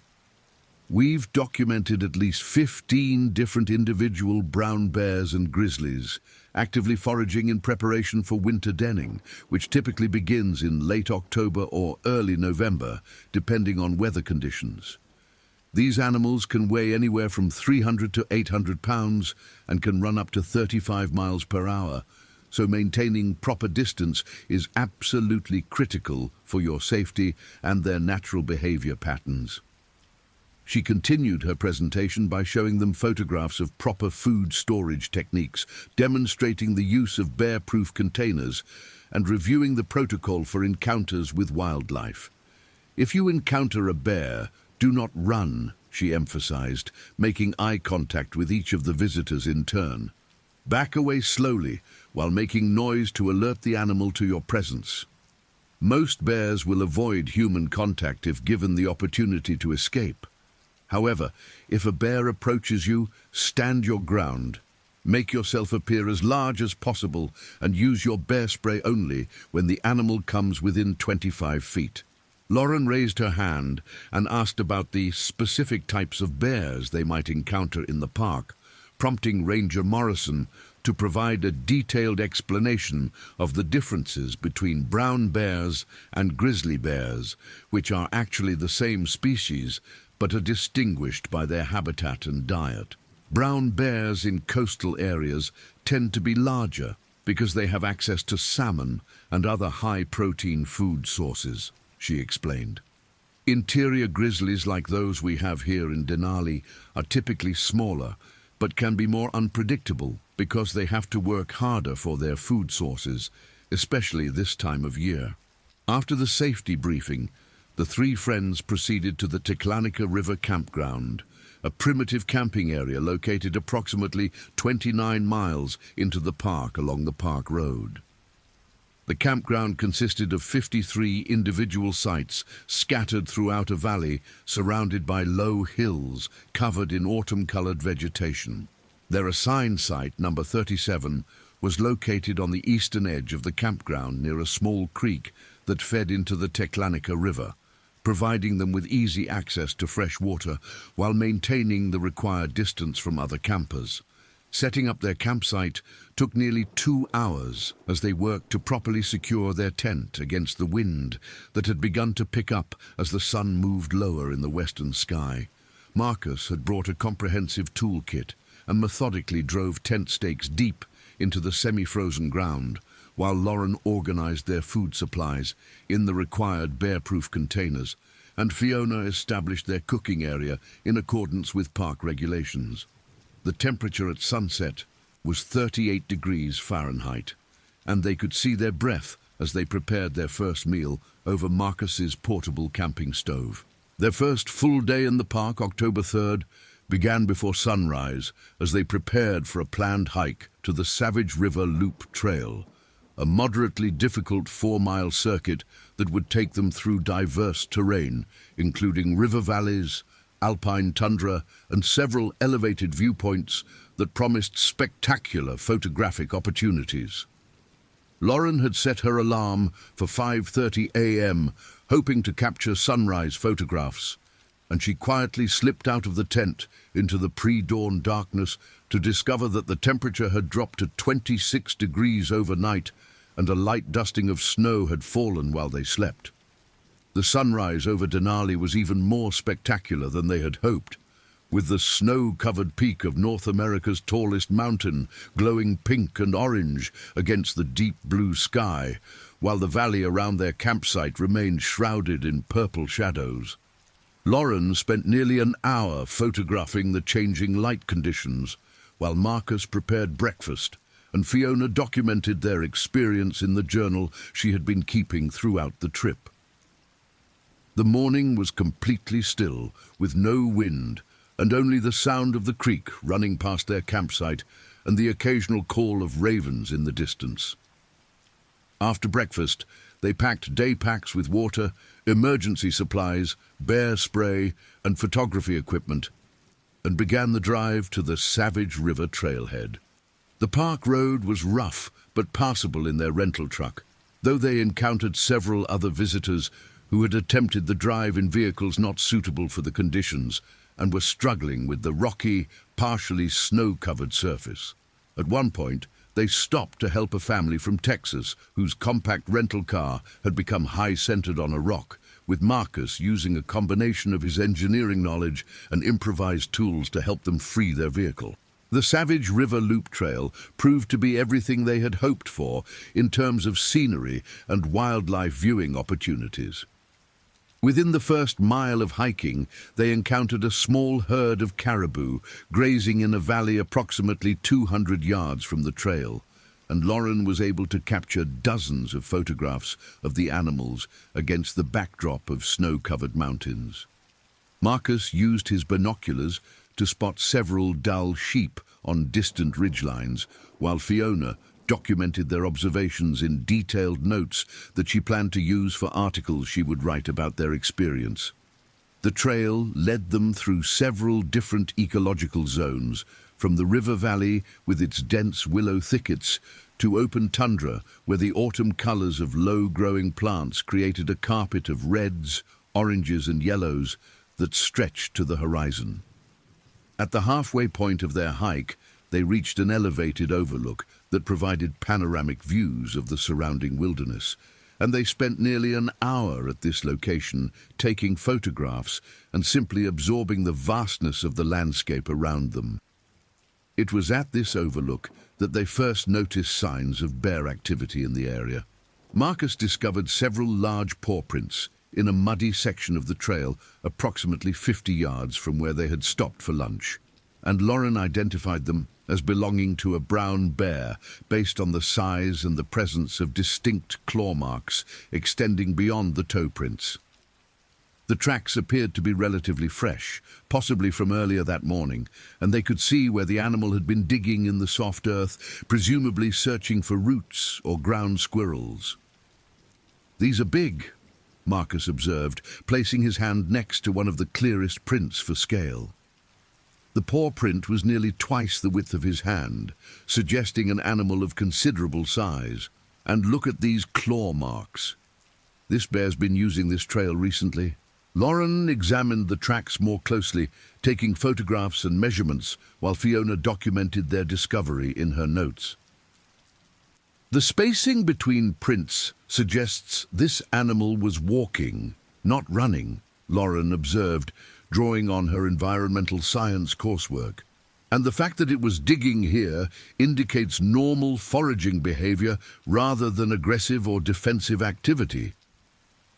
They continued their hike with increased awareness of their surroundings, making more noise than they had earlier in the day, and frequently scanning the landscape for any signs of wildlife. Fiona had attached a small bell to her backpack at Lauren's suggestion, and the gentle chiming provided a constant audio signature that would alert any nearby animals to their presence.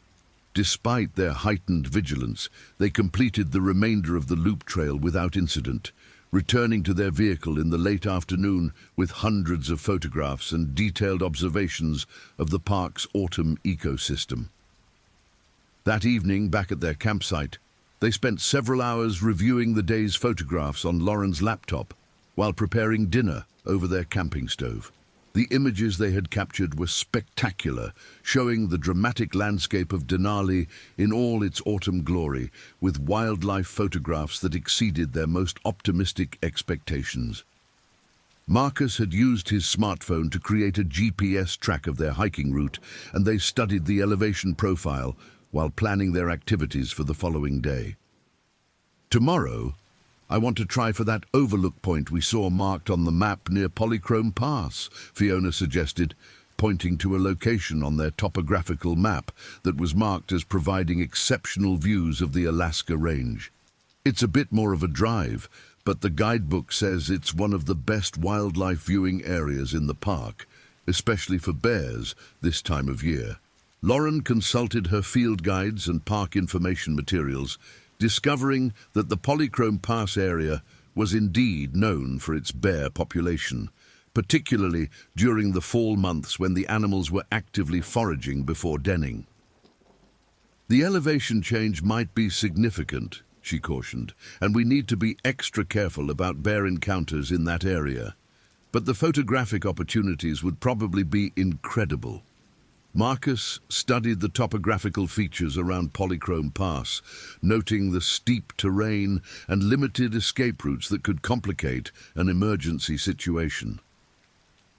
"We should definitely bring all our safety equipment," he said, "and maybe plan to start earlier so we have more daylight for the drive back." Their second day in the park, October 4th, began with another early sunrise photography session, though clouds had moved in overnight and the dramatic lighting of the previous morning was replaced by a more subdued, overcast sky that Lauren found equally compelling for landscape photography. The temperature had warmed slightly to 32 degrees, and the light snow that had fallen during the night was already beginning to melt in the morning sun. After breakfast, they loaded their day packs with extra water, emergency supplies, and additional layers of clothing for the higher elevation they would reach at Polychrome Pass. Then began the 43-mile drive deeper into the park along the increasingly rough park road. The journey took nearly 2 hours as they had to navigate several sections where the road surface had been damaged by recent weather, and they encountered a small traffic jam caused by a group of photographers who had stopped to document a moose feeding in a pond visible from the road. Polychrome Pass, located at mile 47 of the park road, was a geological formation consisting of colorful sedimentary rock layers that created a natural amphitheater overlooking vast stretches of wilderness extending toward the Alaska Range. The parking area at the pass was small, accommodating perhaps a dozen vehicles, and when they arrived at approximately 11 a.m., they found it occupied by only 2 other groups, a pair of professional wildlife photographers from Germany who were documenting Arctic fauna for a nature magazine, and a family of 5 from Colorado who were on a 2-week RV tour of Alaska. The German photographers, Hans Müller and Greta Schmidt, were both in their 50s and had been working together for over 20 years, specializing in Arctic and subarctic wildlife photography. They had been at Polychrome Pass since dawn and had already documented several caribou, a red fox, and what Hans described as the largest grizzly bear I have ever seen in the wild that had passed through the area approximately an hour before Lauren, Marcus and Fiona arrived. "This bear was enormous," Hans explained in his accented English, gesturing toward a valley visible from the overlook. "Perhaps 700 or 800 pounds, with a distinctive light-colored coat and a very prominent shoulder hump. It was foraging along the creek bed down there, digging for roots and ground squirrels. We documented it for nearly 30 minutes before it moved on toward those willows over there." Greta showed them several images on the back of her professional camera, revealing a massive brown bear with a coat that appeared almost blonde in the morning light. The animal's size was evident even in the photographs, as it could be seen in relation to the vegetation and landscape features around it. "Bears this size are not common," she observed. "This animal is clearly preparing for hibernation and has been very successful in its foraging this season." Ardit, the Colorado family, consisting of parents Tom and Susan Martinez and their 3 children aged 8, 12 and 15, had been traveling in a large RV and had stopped at Polychrome Pass as part of their planned route through the park. Tom Martinez, a high school biology teacher from Denver, was particularly interested in the geological formations visible from the overlook and spent considerable time explaining to his children how the colorful rock layers had been formed over millions of years of sedimentary deposition and geological uplift.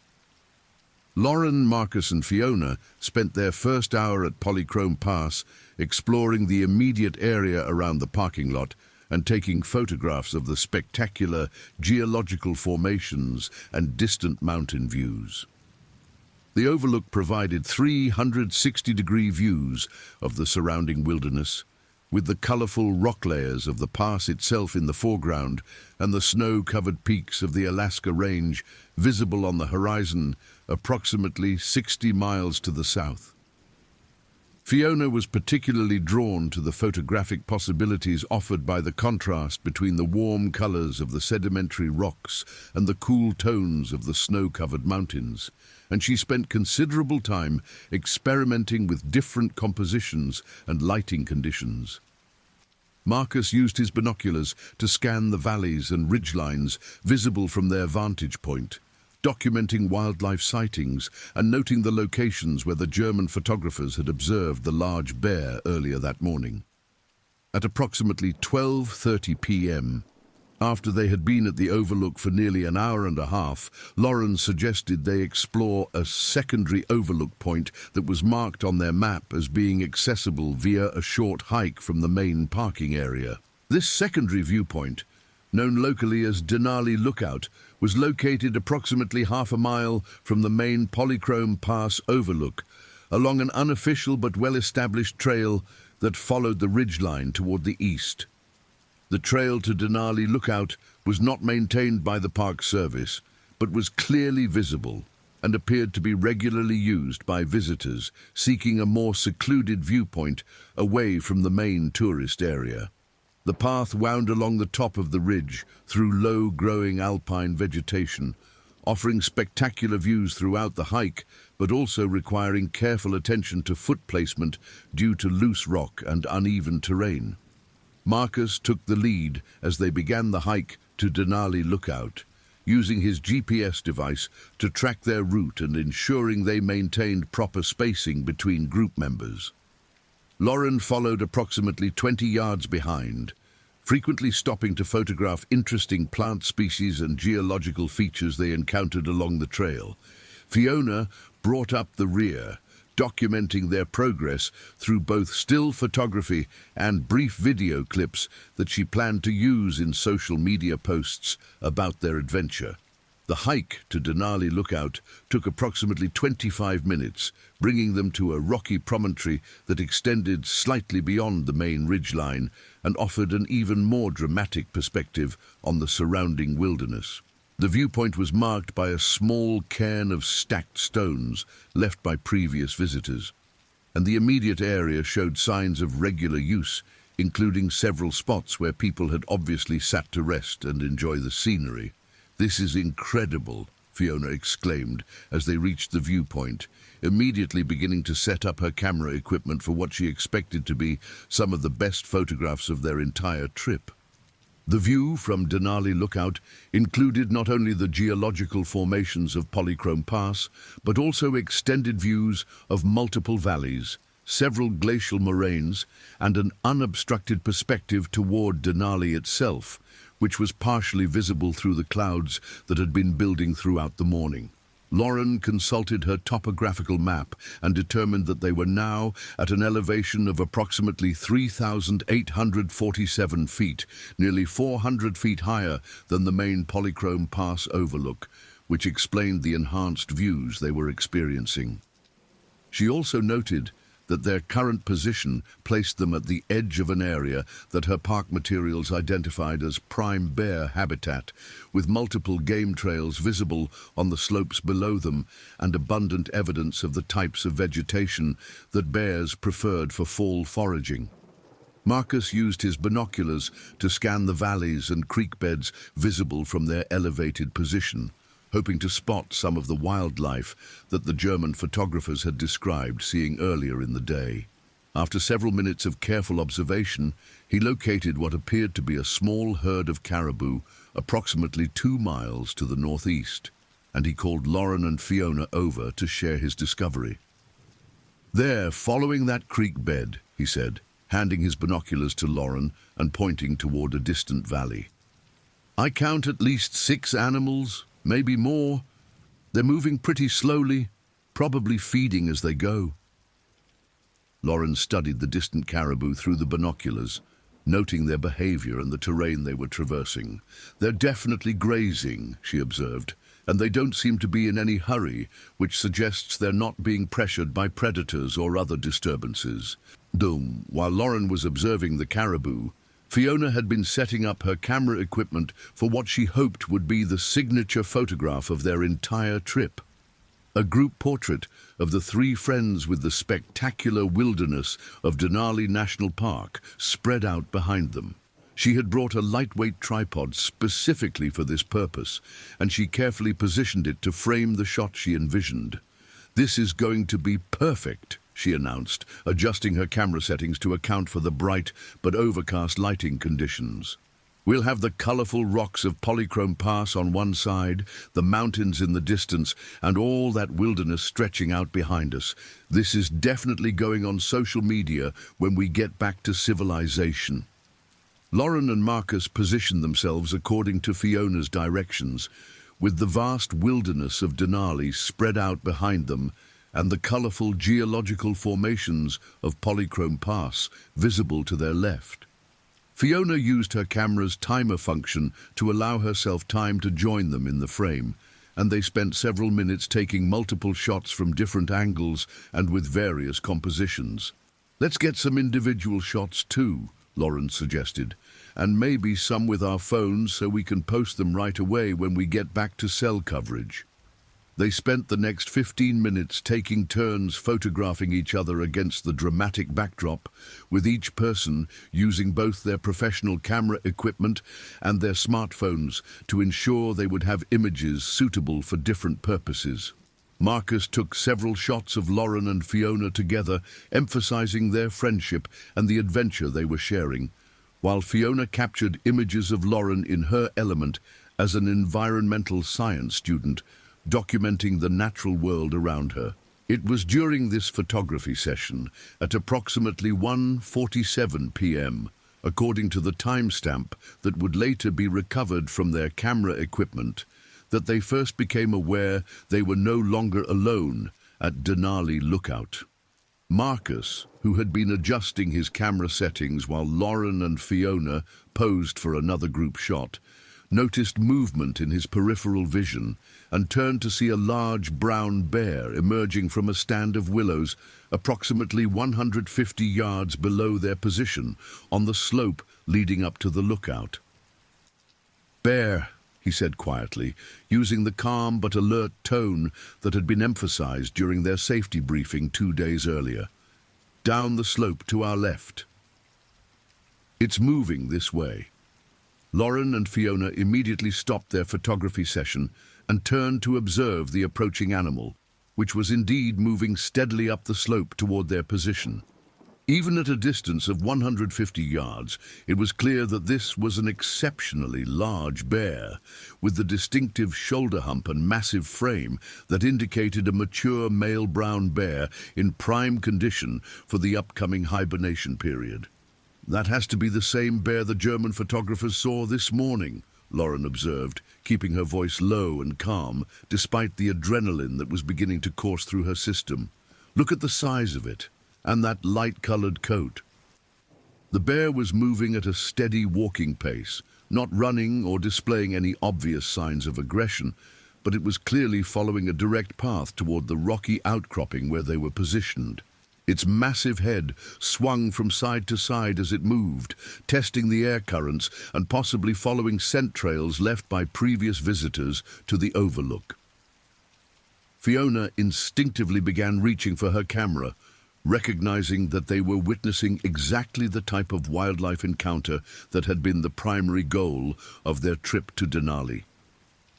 "This is incredible," she whispered. "We're going to get amazing photographs of this bear." "No," Lauren said firmly, drawing on her environmental science training and the safety briefing they had received from Ranger Morrison. "We need to back away from here right now. That bear is too close and getting closer. We need to give it space to pass through without feeling threatened." Marcus was already shouldering his backpack and preparing to retreat toward the trail that had brought them to Denali Lookout. "Lauren's right," he agreed. "We should head back toward the main overlook and let this bear have the area to itself." But even as they began to gather their equipment and prepare to leave, it became clear that the bear was not simply passing through the area. Instead, it was displaying what Lauren recognized from her wildlife coursework as investigative behavior, actively following scent trails and showing particular interest in the specific location where they had been sitting and taking photographs. "It's following our scent," she realized, her voice taking on a note of concern that had not been present moments before. "We've been here for almost half an hour, sitting on these rocks, leaving our scent all over this area. It's investigating human presence." The bear had now approached to within approximately 100 yards of their position, close enough that they could clearly see the individual characteristics that made this animal so remarkable. It stood nearly 4 feet at the shoulder, even while on all 4 legs, with a massive head that seemed almost disproportionately large, even for such a big animal. Its coat was indeed unusually light-colored, ranging from golden brown on its back to nearly cream-colored on its belly and inner legs, and its small eyes and rounded ears gave it an almost teddy bear-like appearance that belied its tremendous size and power. "We need to make noise," Marcus said, remembering the instructions from their safety briefing. "Let it know we're here, and give it a chance to choose a different direction." "Hey, bear!" Lauren called out in a loud, clear voice that carried across the rocky landscape. "Hey, bear! We're here!" The bear immediately stopped its forward progress and raised its massive head in their direction, clearly having heard Lauren's call and now aware of their presence. For several long seconds, the animal stood motionless, apparently assessing the situation and determining its next course of action. "It sees us," Fiona whispered, still instinctively reaching for her camera, despite the obvious danger of their situation. "This is exactly what we came here to see." But instead of turning away or retreating as they had hoped and expected based on their safety training, the bear resumed its approach toward their position, though now with what Lauren recognized as a more purposeful and determined gait. Its head was held higher, its ears were forward, and its entire body language suggested an animal that had made a decision to investigate these human intruders more closely. "That's not good," Lauren said, her voice now carrying unmistakable alarm. "It's not backing off. We need to get out of here right now." They began moving quickly back toward the trail that would take them to the main Polychrome Pass overlook, but the terrain made rapid movement difficult and potentially dangerous. The rocky surface was uneven and covered with loose stones that could easily cause a fall, and the trail itself was narrow with steep drop-offs on both sides. Marcus took the lead, moving as quickly as he dared while still maintaining secure footing, followed by Lauren, with Fiona bringing up the rear while still carrying her camera equipment and repeatedly looking back toward the approaching bear. The animal had now closed the distance to approximately 75 yards and was continuing its steady advance up the slope toward the rocky outcropping they had just vacated. "Faster," Lauren urged, though she knew that moving too quickly could result in someone falling and becoming injured, which would create an even more dangerous situation. "But be careful. We can't afford to have anyone get hurt." Behind them, the bear had reached the rocky area where they had been taking photographs and was now actively investigating their scent trail, sniffing the ground and the rocks where they had been sitting and clearly following the path of their movement. Its behavior suggested an animal that was not afraid of humans and was possibly habituated to human presence in ways that made it more dangerous than a completely wild bear would have been. They had covered approximately half the distance back to the main overlook when Marcus, who had been moving quickly while watching the rocky terrain ahead of him, failed to notice that the bear had significantly increased its pace and was now following their exact route along the ridge trail. When Lauren looked back to check on their pursuers' progress, she was shocked to discover that the animal had closed the distance to less than 50 yards and was moving at what could only be described as a purposeful trot. "It's following us," she called out, her voice now carrying genuine fear. "It's actually following us back along the trail." This behavior was completely contrary to everything they had been taught about bear encounters and everything Lauren had learned in her environmental science coursework about normal bear behavior. A healthy, wild bear should have either ignored them completely or moved away to avoid contact with humans. The fact that this animal was actively pursuing them suggested something was seriously wrong with either the bear itself or the situation they found themselves in. Fiona, who had been bringing up the rear of their small group, stopped abruptly and turned to face the approaching bear while pulling her camera up to her eye. "This is incredible," she said, her journalist's instincts overriding her survival instincts. "I have to get pictures of this. No one is going to believe how close we got to a bear this size." "Fiona, no!" Lauren shouted, but her friend was already focused on her camera's viewfinder, adjusting settings and framing shots of the massive animal that was now less than 40 yards away and still approaching. The sound of Fiona's camera shutter firing in rapid succession seemed to have an immediate and dramatic effect on the bear's behavior. The animal stopped its forward progress and reared up onto its hind legs, standing to its full height of nearly 8 feet and displaying the truly massive size and power of a mature male brown bear in peak physical condition. From this position, it could easily see all 3 members of their group and assess the situation from an elevated perspective. Standing on its hind legs, the bear presented a truly intimidating sight that exceeded anything they could have imagined from photographs or video documentaries.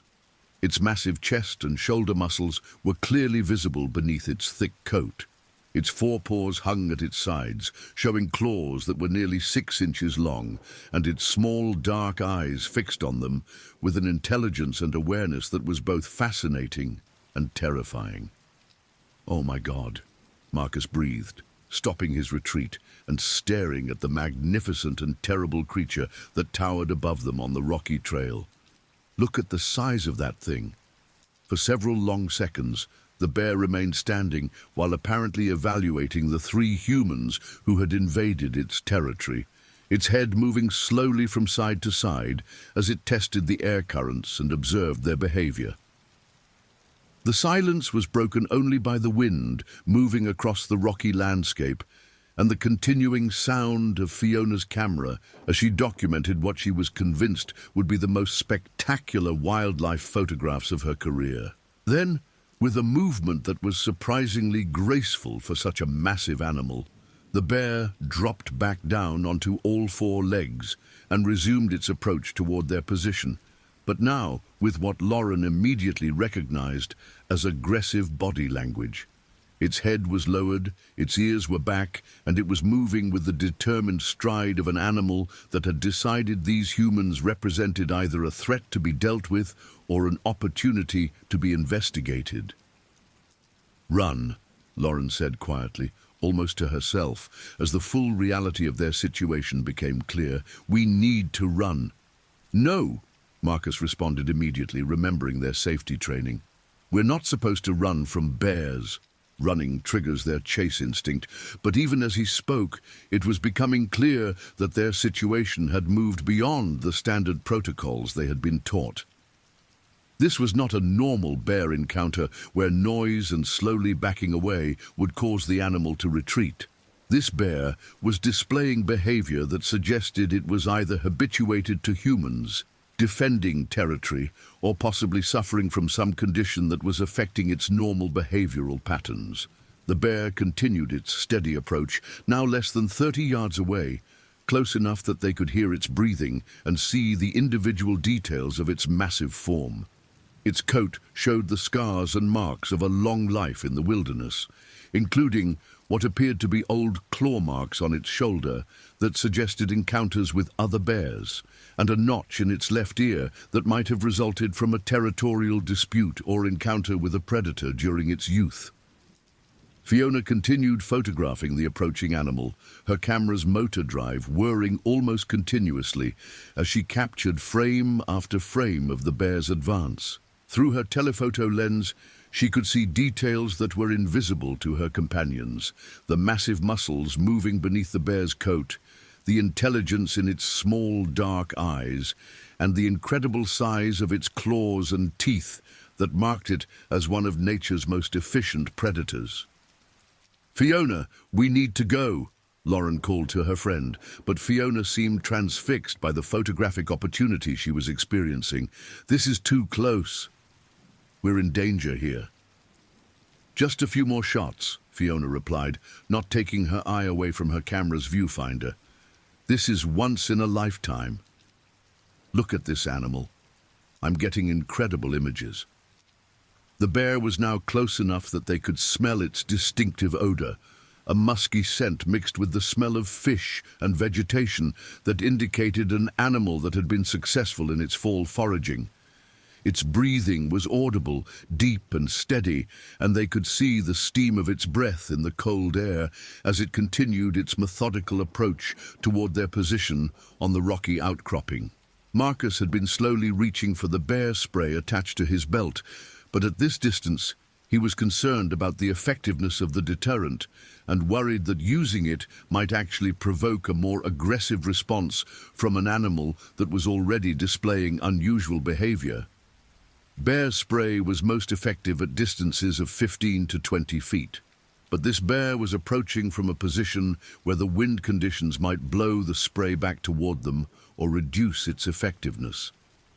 "I'm going to try the air horn," he said quietly, reaching for the emergency signal device that was attached to his backpack. "Maybe loud noise will scare it off." He activated the air horn, producing a sharp, piercing blast that echoed across the rocky landscape and should have been sufficient to startle any normal wild animal into retreat. Instead, the bear simply paused for a moment, shook its massive head as if annoyed by the noise, and then continued its approach with what appeared to be increased determination. "That didn't work," Lauren observed, her voice now tight with fear as she recognized that they were rapidly running out of options for dealing with their situation. This bear isn't responding to any of the normal deterrents. They were now in a situation that none of their safety training had prepared them for, facing a large, potentially dangerous bear that was not exhibiting normal behavioral patterns and was continuing to approach, despite all their attempts to discourage it. The animal was now less than 20 yards away, close enough that any sudden movement on its part could bring it into contact with them in a matter of seconds. Fiona, still focused on her photography, had not fully grasped the seriousness of their situation and continued taking pictures, even as the bear approached to within what any wildlife expert would consider a critically dangerous distance. Her camera's flash had been firing automatically in the overcast conditions, and the bright bursts of light seemed to be attracting the bear's attention rather than deterring it. "The flash is bothering it," Lauren realized, watching the bear's reaction to each burst of light from Fiona's camera. "Fiona, turn off your flash." "I think it's making the situation worse," but Fiona was so absorbed in her photography that she either didn't hear Lauren's warning or was too focused on capturing images to respond. The bear was now close enough that her telephoto lens was actually too powerful for the distance, and she had begun using her camera's built-in flash to improve the lighting for what she was convinced would be award-winning wildlife photographs. The bear's behavior suddenly changed dramatically. Instead of the steady, methodical approach it had been maintaining, it suddenly accelerated to a rapid trot directly toward their position, covering the remaining distance in a matter of seconds, and demonstrating the incredible speed that made brown bears one of the most dangerous animals in North America. "It's charging!" Marcus shouted, finally deploying his bear spray in a wide arc toward the approaching animal, but the distance was too great, and the wind conditions caused much of the spray to dissipate before reaching its target. Lauren and Marcus both began backing away rapidly, no longer concerned about following proper bear encounter protocols, but simply trying to put distance between themselves and the approaching predator. But Fiona, still focused on her camera, failed to recognize the change in the situation and continued taking photographs even as the bear rapidly closed the final yards between them. The massive animal reached Fiona's position while she was still looking through her camera's viewfinder, its enormous paw striking her camera and sending it flying across the rocky surface while knocking her backward onto the uneven ground. The force of the impact was tremendous, demonstrating the incredible power contained in the bear's massive frame, and Fiona's surprised cry of pain and shock echoed across the landscape. "Fiona!" Lauren screamed, starting to move back toward her friend despite the obvious danger, but Marcus grabbed her arm and pulled her back as the bear turned its attention toward them. The bear now stood directly over Fiona, who was struggling to get back to her feet while clearly disoriented from the impact and the shock of finding herself in direct contact with such a massive wild animal. The bear lowered its enormous head toward her, sniffing and investigating this human who had been making the bright flashing lights and clicking sounds that had attracted its attention. Fiona, despite her fear and the pain from her impact with the rocky ground, instinctively tried to appear as small and non-threatening as possible, curling into a protective position and covering her head with her arms as she had been taught during their safety briefing. The bear continued its investigation, using its sensitive nose to explore her backpack, her clothing and her hair, clearly trying to understand what this creature was and whether it represented a threat or an opportunity. "Don't move!" Lauren called to her friend, though she knew that Fiona was probably too terrified to move, even if she wanted to. "Stay still and let it investigate. Maybe it will lose interest." But the bear's investigation was becoming increasingly aggressive, using its massive paws to manipulate Fiona's position and explore her backpack, which contained food items that were attracting its attention. The animal's claws, each nearly 6 inches long and designed for digging and killing, were leaving tears in Fiona's clothing and backpack as it conducted its examination. Marcus had been trying to circle around to a position where he could use his remaining bear spray more effectively, but the rocky terrain and the bear's position made it impossible to get a clear shot without risking hitting Fiona with the irritating spray. He activated his air horn again, hoping to distract the bear's attention away from Fiona, but the animal seemed completely focused on its investigation of the human it had captured.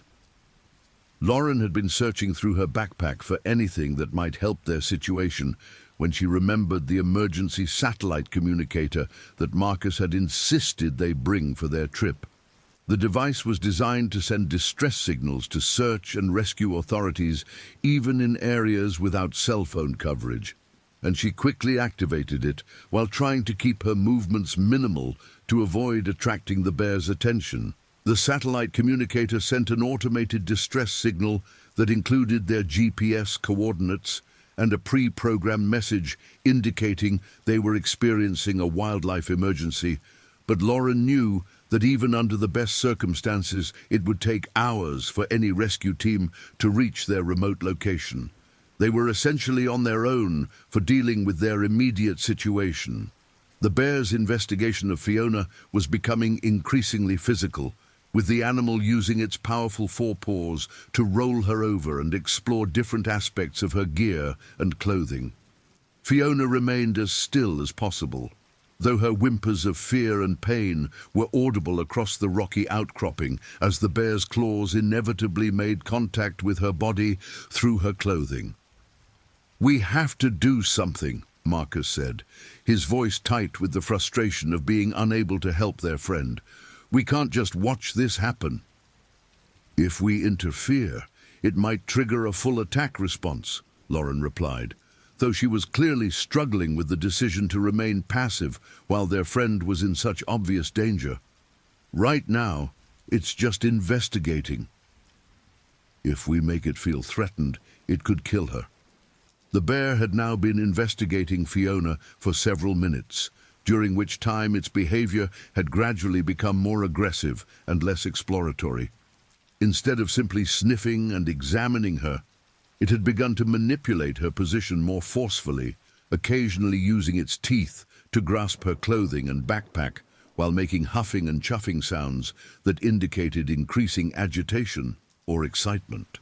Fiona's condition was deteriorating as the bear's investigation continued, and it was becoming clear that she was suffering injuries from the animal's claws, despite her attempts to remain passive and non-threatening. Her jacket was torn in several places, and there were visible bloodstains on her clothing where the bear's claws had made contact with her skin during its increasingly rough handling. This isn't working, Lauren realized, watching as the bear's behavior continued to escalate despite Fiona's complete submission. It's not losing interest. If anything, it's becoming more aggressive. Marcus had finally managed to position himself at an angle where he could use his bear spray without hitting Fiona, and he deployed the remaining contents of his canister in a directed stream toward the bear's face and eyes. The spray struck its target, causing the bear to immediately rear back and shake its head vigorously while making sounds of obvious discomfort and annoyance. The bear spray's effects were immediate and dramatic, but also temporary and ultimately counterproductive. While the irritating chemicals caused the bear to release its hold on Fiona and back away several steps while trying to clear its eyes and nose, the animal's response was clearly one of anger and aggressive intent rather than retreat and avoidance. Instead of using this opportunity to escape the area, as Marcus and Lauren had hoped, the bear's response to the bear spray was to enter what could only be described as an attack mode. Its previous investigative behavior was replaced by obvious aggressive intent, with its ears back, its head lowered, and its entire body language indicating an animal that now viewed the humans as threats to be eliminated rather than curiosities to be investigated. "It's going to attack," Lauren said, stating what was now obvious to all of them as the bear, having partially cleared its eyes, began advancing toward Fiona with clear predatory intent. Fiona, who had been lying as still as possible during the bear's investigation, now found herself facing a 700-pound predator that was approaching with unmistakable aggressive intent. Her survival instincts finally overcame her training, and she began trying to crawl away from the approaching animal, while calling for help from her friends. "Help me!" she cried, her voice carrying across the rocky landscape as she struggled to move away from the bear on hands and knees, hampered by her injuries and the rough terrain. "Don't let it kill me!" The bear reached Fiona's position as she was attempting to crawl away, and its powerful jaws clamped down on her left leg just above the ankle, eliciting a scream of pain and terror that would haunt Marcus and Lauren for the rest of their lives. The animal's massive head shook from side to side with Fiona's leg trapped in its jaws, demonstrating the incredible power of its neck muscles and the efficiency of its killing techniques. Lauren and Marcus both rushed toward their friend, despite the obvious danger to themselves, shouting and making as much noise as possible in hopes of disrupting the bear's attack. Lauren had found a large rock that she threw at the bear's head, striking it just behind the ear and causing it to momentarily release its grip on Fiona's leg, though the respite was only momentary. "Get away from her!" Marcus shouted, striking the bear across its massive back with a piece of deadwood he had grabbed from the ground, though his efforts seemed to have little effect on such a large and powerful animal. The bear released Fiona's leg and turned its attention toward Marcus, apparently viewing his attack as a more immediate threat than the injured woman on the ground.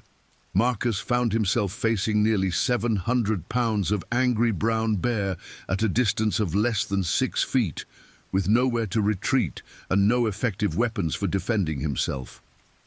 The bear's attack on Marcus was swift and overwhelming, with the animal's massive forepaws striking him in the chest and knocking him backward onto the rocky ground with tremendous force. The impact drove the air from his lungs and left him gasping and disoriented, while the bear loomed over him, its enormous head lowered and its small dark eyes fixed on his face.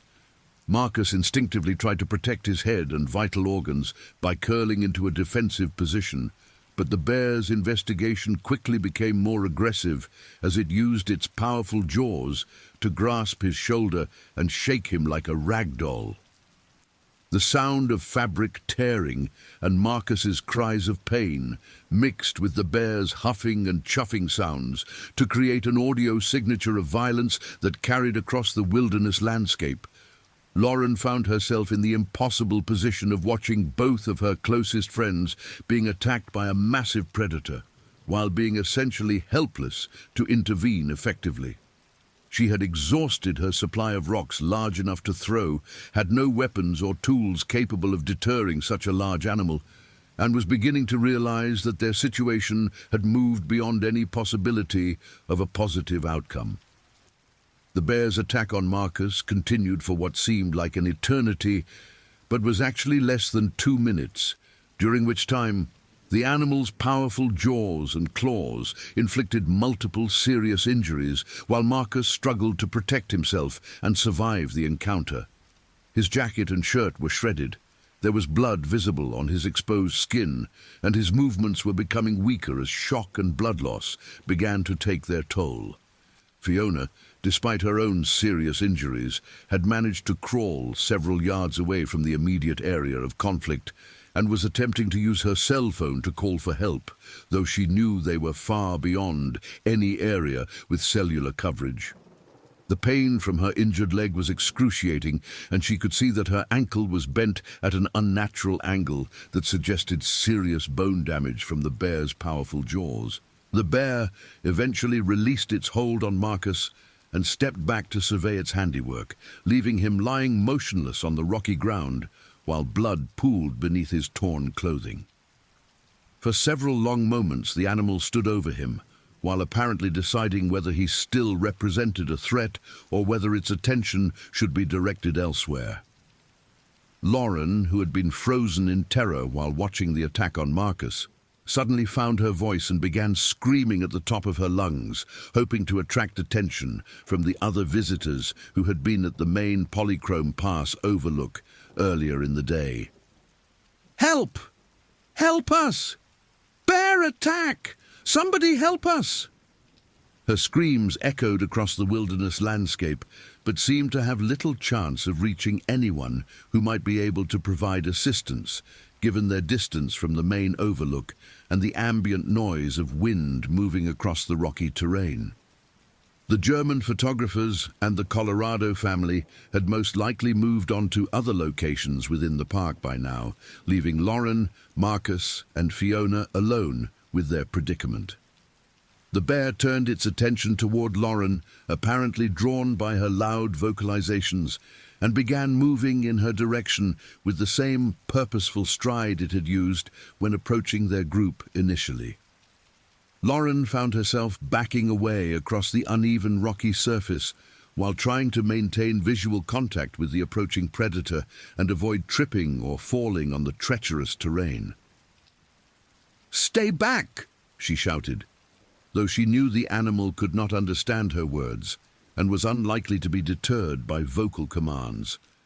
"Get away from us!" The bear continued its approach until it was within arm's reach of Lauren, then reared up on its hind legs to its full height of nearly 8 feet, towering over her and displaying the full extent of its size and power. From this position, it could easily reach her with its massive forepaws, and Lauren found herself looking up into the face of one of nature's most efficient predators from a distance of less than 3 feet. Standing face to face with the massive bear, Lauren could see details that she would remember for the rest of her life.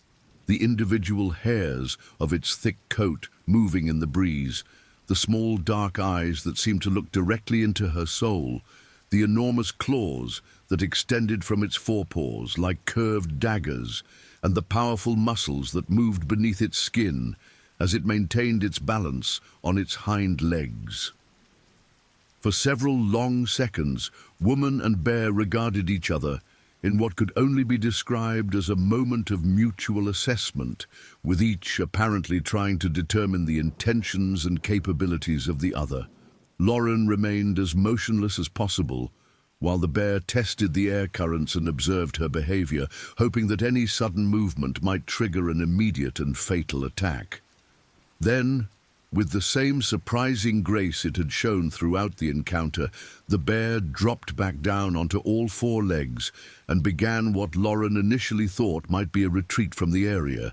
Instead, the animal began moving in a wide circle around the rocky outcropping, apparently surveying the entire scene that included Lauren standing near the edge of the overlook, Marcus lying motionless on the ground, and Fiona attempting to crawl to safety near the trail leading back to the main parking area.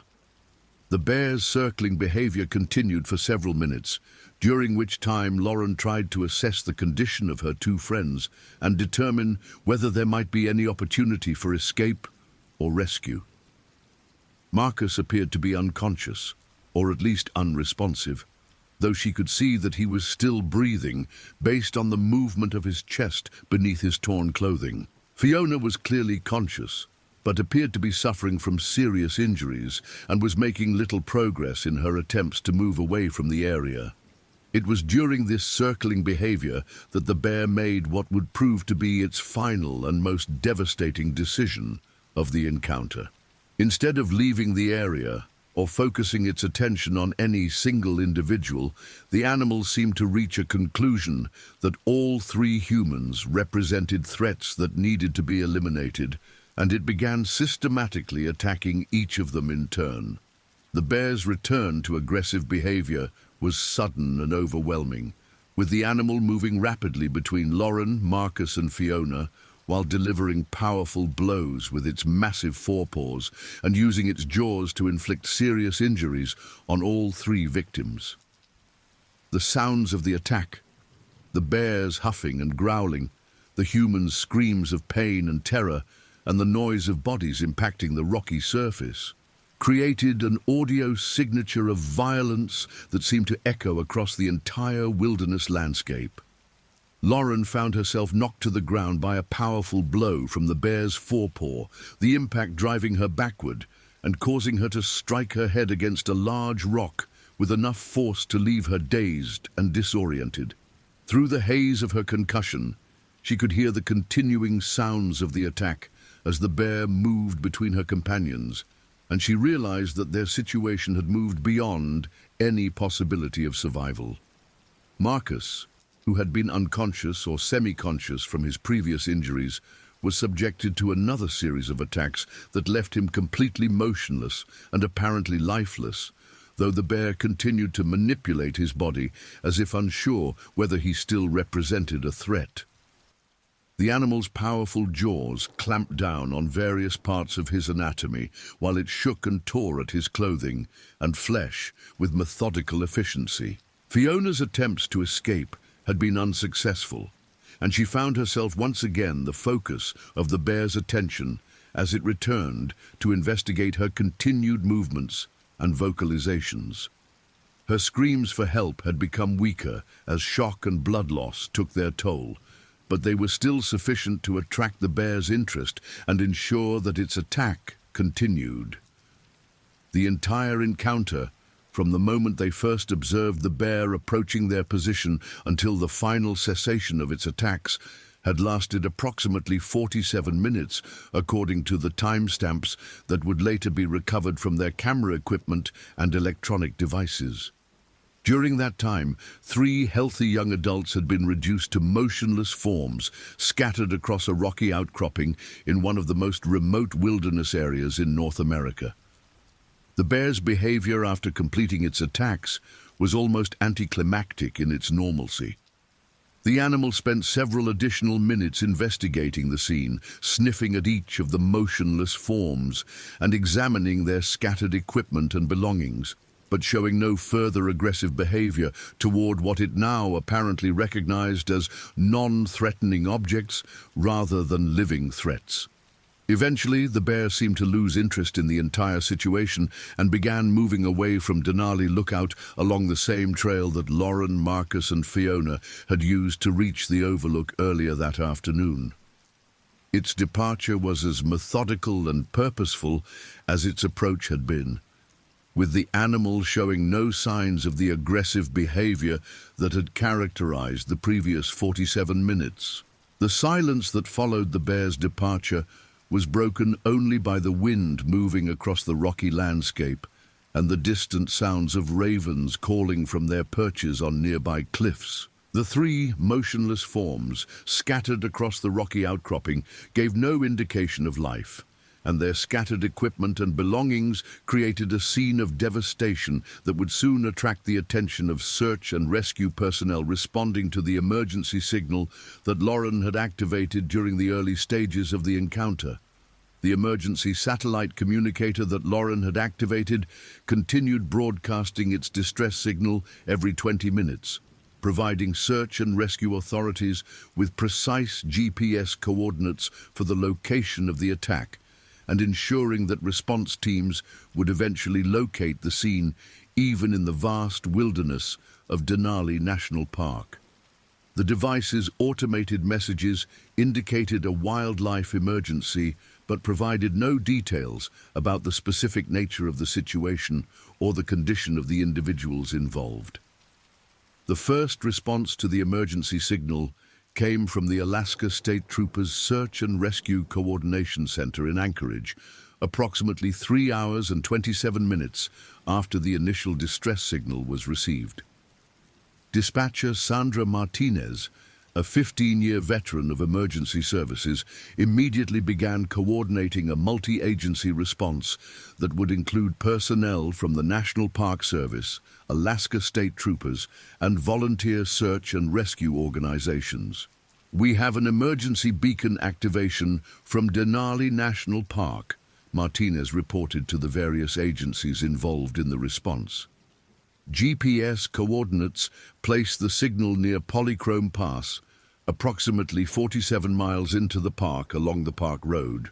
The automated message indicates a wildlife emergency involving multiple individuals. The initial response team consisted of 2 National Park Service rangers, Timothy Walsh and Rebecca Chen, both experienced in wilderness rescue operations and wildlife emergencies, who departed from the Denali Ranger Station in a 4-wheel drive vehicle equipped with emergency medical supplies and wildlife deterrent equipment.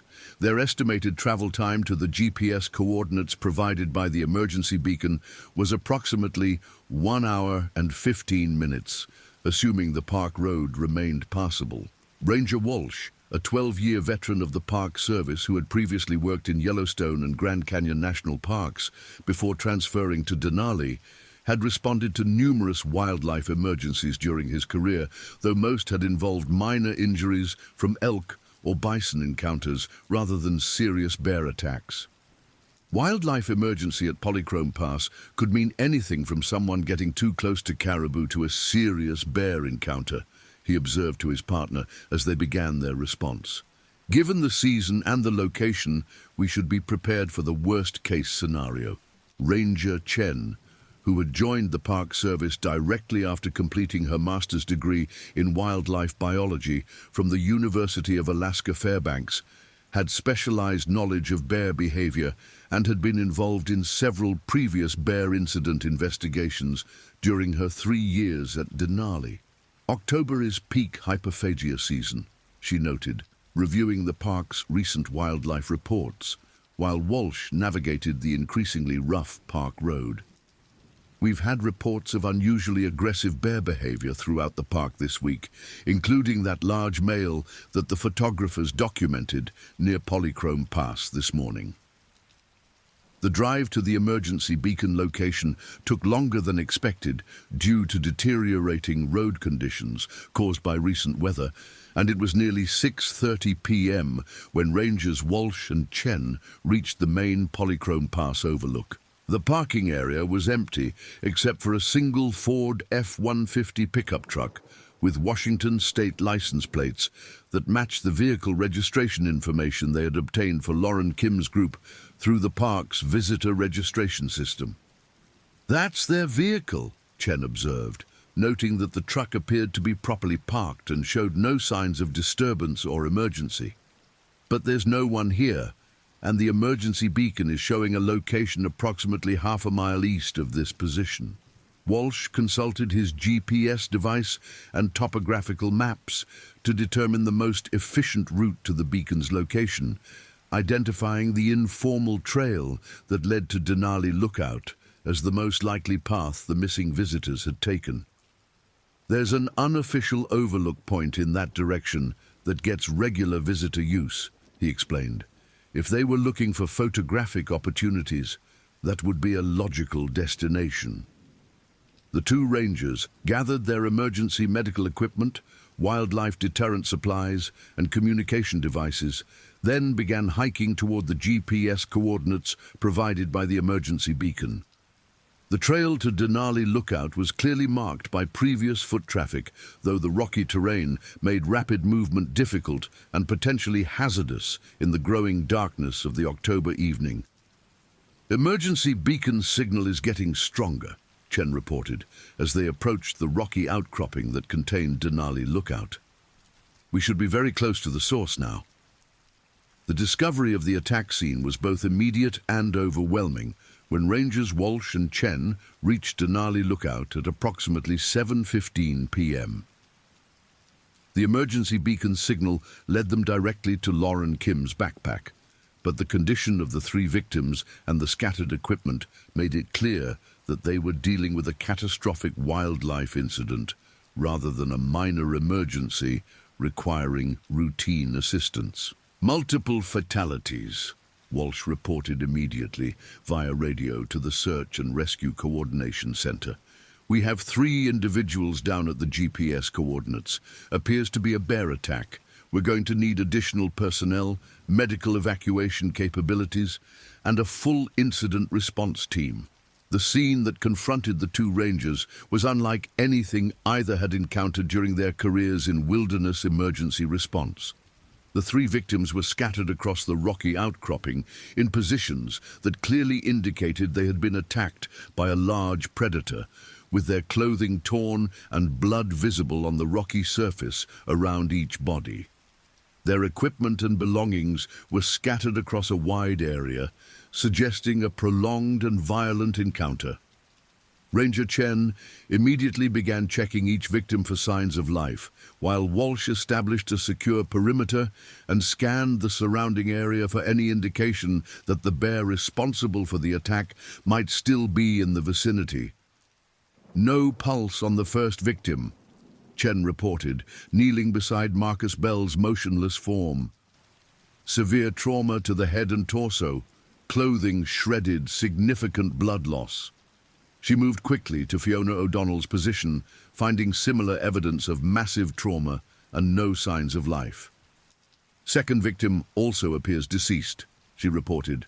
Severe injuries to the leg and torso, same pattern of trauma as the first victim. Lauren Kim's position near the edge of the overlook required careful approach due to the steep terrain, but Chen's examination revealed the same devastating injuries and lack of vital signs that had been evident with the other 2 victims. All 3 victims appear to be deceased, she reported to Walsh. Injuries are consistent with brown bear attack, extremely severe trauma, significant blood loss. Walsh had been documenting the scene with his camera while maintaining vigilance for any signs of continuing danger from the bear responsible for the attack. I'm seeing bear tracks throughout this area, he observed, and there's clear evidence of prolonged activity. This wasn't a quick encounter. The bear was here for an extended period.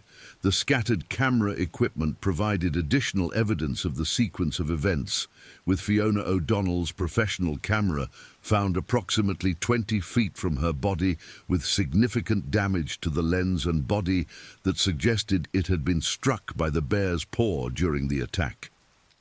The camera's memory card, however, appeared to be intact and would later provide crucial photographic documentation of the encounter.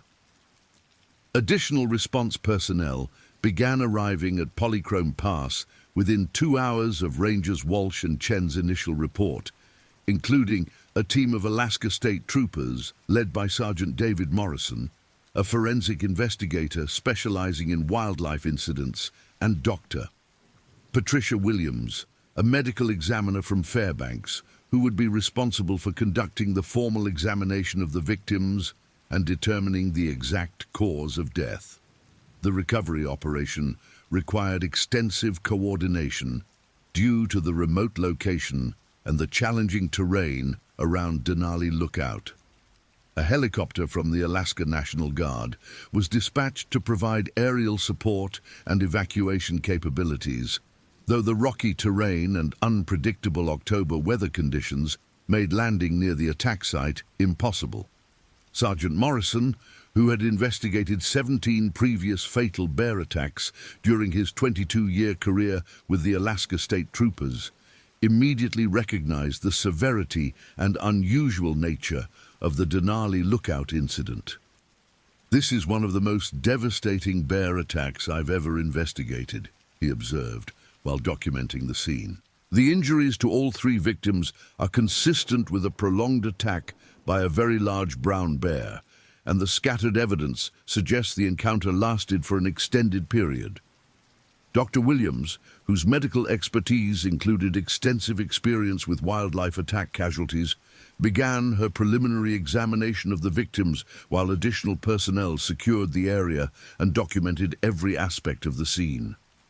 "All 3 victims show evidence of massive trauma consistent with brown bear attack," she reported. "Injuries include severe lacerations from claws, bite wounds from powerful jaws, and blunt force trauma from the animal's forepaws. Death would have occurred rapidly from blood loss and trauma. The recovery of the victims' bodies required careful coordination with the helicopter crew and the use of specialized equipment designed for mountain rescue operations. Each victim was carefully packaged and evacuated from Denali Lookout using long-line techniques that allowed the helicopter to maintain safe distance from the rocky terrain while still providing access for the recovery team. The investigation of the attack scene continued throughout the night and into the following day, with multiple teams of specialists documenting every aspect of the incident and collecting evidence that would be used to determine the exact sequence of events and identify the bear responsible for the attack. Wildlife biologist Dr. Michael Thompson from the University of Alaska was brought in to analyze the bear tracks and other evidence to determine the size and characteristics of the animal involved. Based on the paw print measurements and stride length, we're dealing with a very large adult male brown bear, probably in the 700 to 800 pound range, Dr. Thompson reported, after examining the extensive track evidence around Denali Lookout. "This is an exceptionally large animal, even for this area, and the track patterns suggest it spent considerable time at this location during and after the attack." The recovery of photographic evidence from the victims' cameras and smartphones provided crucial documentation of the final moments of their lives and the progression of the bear encounter. Fiona O'Donnell's professional camera contained over 200 images taken during their visit to Denali Lookout, including dozens of photographs of the approaching bear that provided unprecedented documentation of a fatal bear attack from the victim's perspective. The final photographs on Fiona's camera, taken at 1:52 p.m. according to the timestamp data, showed the massive brown bear at extremely close range, with the animal's face filling the entire frame of the image. The clarity and detail of these final images provided investigators with precise information about the bear's size, coloration, and identifying characteristics that would be crucial for locating and identifying the animal responsible for the attack. Lauren Kim's smartphone, which had been found near her body with a cracked screen but functional memory, contained a series of selfie photographs taken by the 3 friends during their final moments at Denali Lookout. The final image in the sequence, taken at 1:47 p.m., showed Lauren, Marcus and Fiona posing together with the spectacular wilderness of Denali National Park spread out behind them, their smiles reflecting the joy and excitement they felt about their adventure.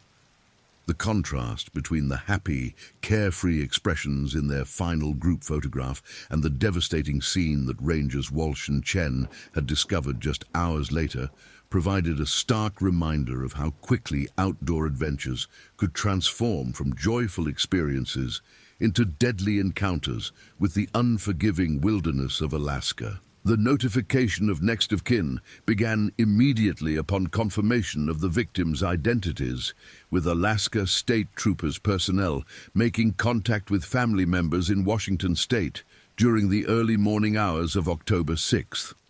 The task of informing parents that their children had been killed in a bear attack fell to Trooper Sarah Johnson, a family liaison specialist with 15 years of experience in delivering tragic news to families of accident and crime victims. Dr. James and Dr. Sarah Kim were awakened at their Bellevue home at 3:17 a.m. by the telephone call that every parent dreads receiving. "Dr. Kim, this is Trooper Johnson with the Alaska State Troopers," the voice on the phone began. "I'm calling regarding your daughter Lauren Kim, who was visiting Denali National Park. I'm afraid I have very difficult news to share with you." The conversation that followed was brief but devastating, as Trooper Johnson explained that Lauren and her two companions had been killed in a bear attack while hiking in a remote area of the park. Dr. Kim's medical training provided him with the clinical knowledge to understand the nature of his daughter's death, but no amount of professional experience could have prepared him for the emotional impact of losing his child to such a violent and unexpected tragedy. Robert and Jennifer Bell in Seattle's Queen Anne neighborhood received their notification call at 3:31 a.m., with Jennifer answering the phone on the first ring as if she had somehow sensed that tragic news was coming. "Mrs. Bell, this is Trooper Johnson with the Alaska State Troopers. I need to inform you about your son, Marcus Bell, who was visiting Alaska with friends." The Bell family's reaction was one of complete shock and disbelief, as Marcus had been in regular contact with them throughout his trip and had sent text messages and photographs as recently as the previous evening. The sudden transition from normal family communication to notification of death created a surreal experience that would take days or weeks to fully process and accept. Patrick and Margaret O'Donnell in Seattle's Fremont neighborhood were the final family to receive notification, with the call coming at 3:44 a.m. as Trooper Johnson worked systematically through the contact information that had been provided in the victims' park registration forms. Margaret O'Donnell's background in literature and storytelling had exposed her to countless narratives of tragedy and loss, but nothing had prepared her for the reality of receiving such news about her own daughter. All three families immediately began making arrangements to travel to Alaska to be present during the investigation and to make arrangements for the return of their children's remains to Washington State for burial. The logistics of dealing with a multiple fatality incident in such a remote location created numerous complications that would require coordination between Alaska authorities, Washington State officials, and private funeral service providers. The media response to the Denali bear attack was immediate and intense, with news organizations throughout the Pacific Northwest and Alaska beginning coverage within hours of the first official reports. The combination of multiple fatalities, the remote wilderness setting, and the photographic documentation provided by the victims created a story that captured national and international attention.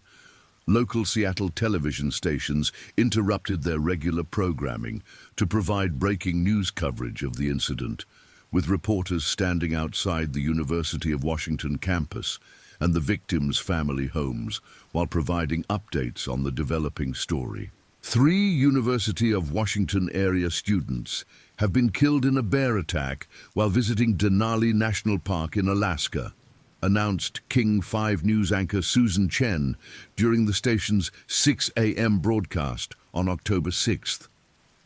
The story quickly gained traction on social media platforms, where the final photographs taken by the victims began circulating widely despite efforts by authorities and family members to limit their distribution. The images of the massive brown bear approaching the three friends provided a visceral documentation of their final moments that was both compelling and deeply disturbing to viewers worldwide. National news organizations, including CNN, Fox News, and NBC News, picked up the story within 12 hours of the initial reports, with correspondents traveling to Alaska to provide on-scene coverage of the investigation and recovery operation. The story's appeal to news organizations was enhanced by the availability of high-quality photographic documentation and the compelling personal stories of the three victims.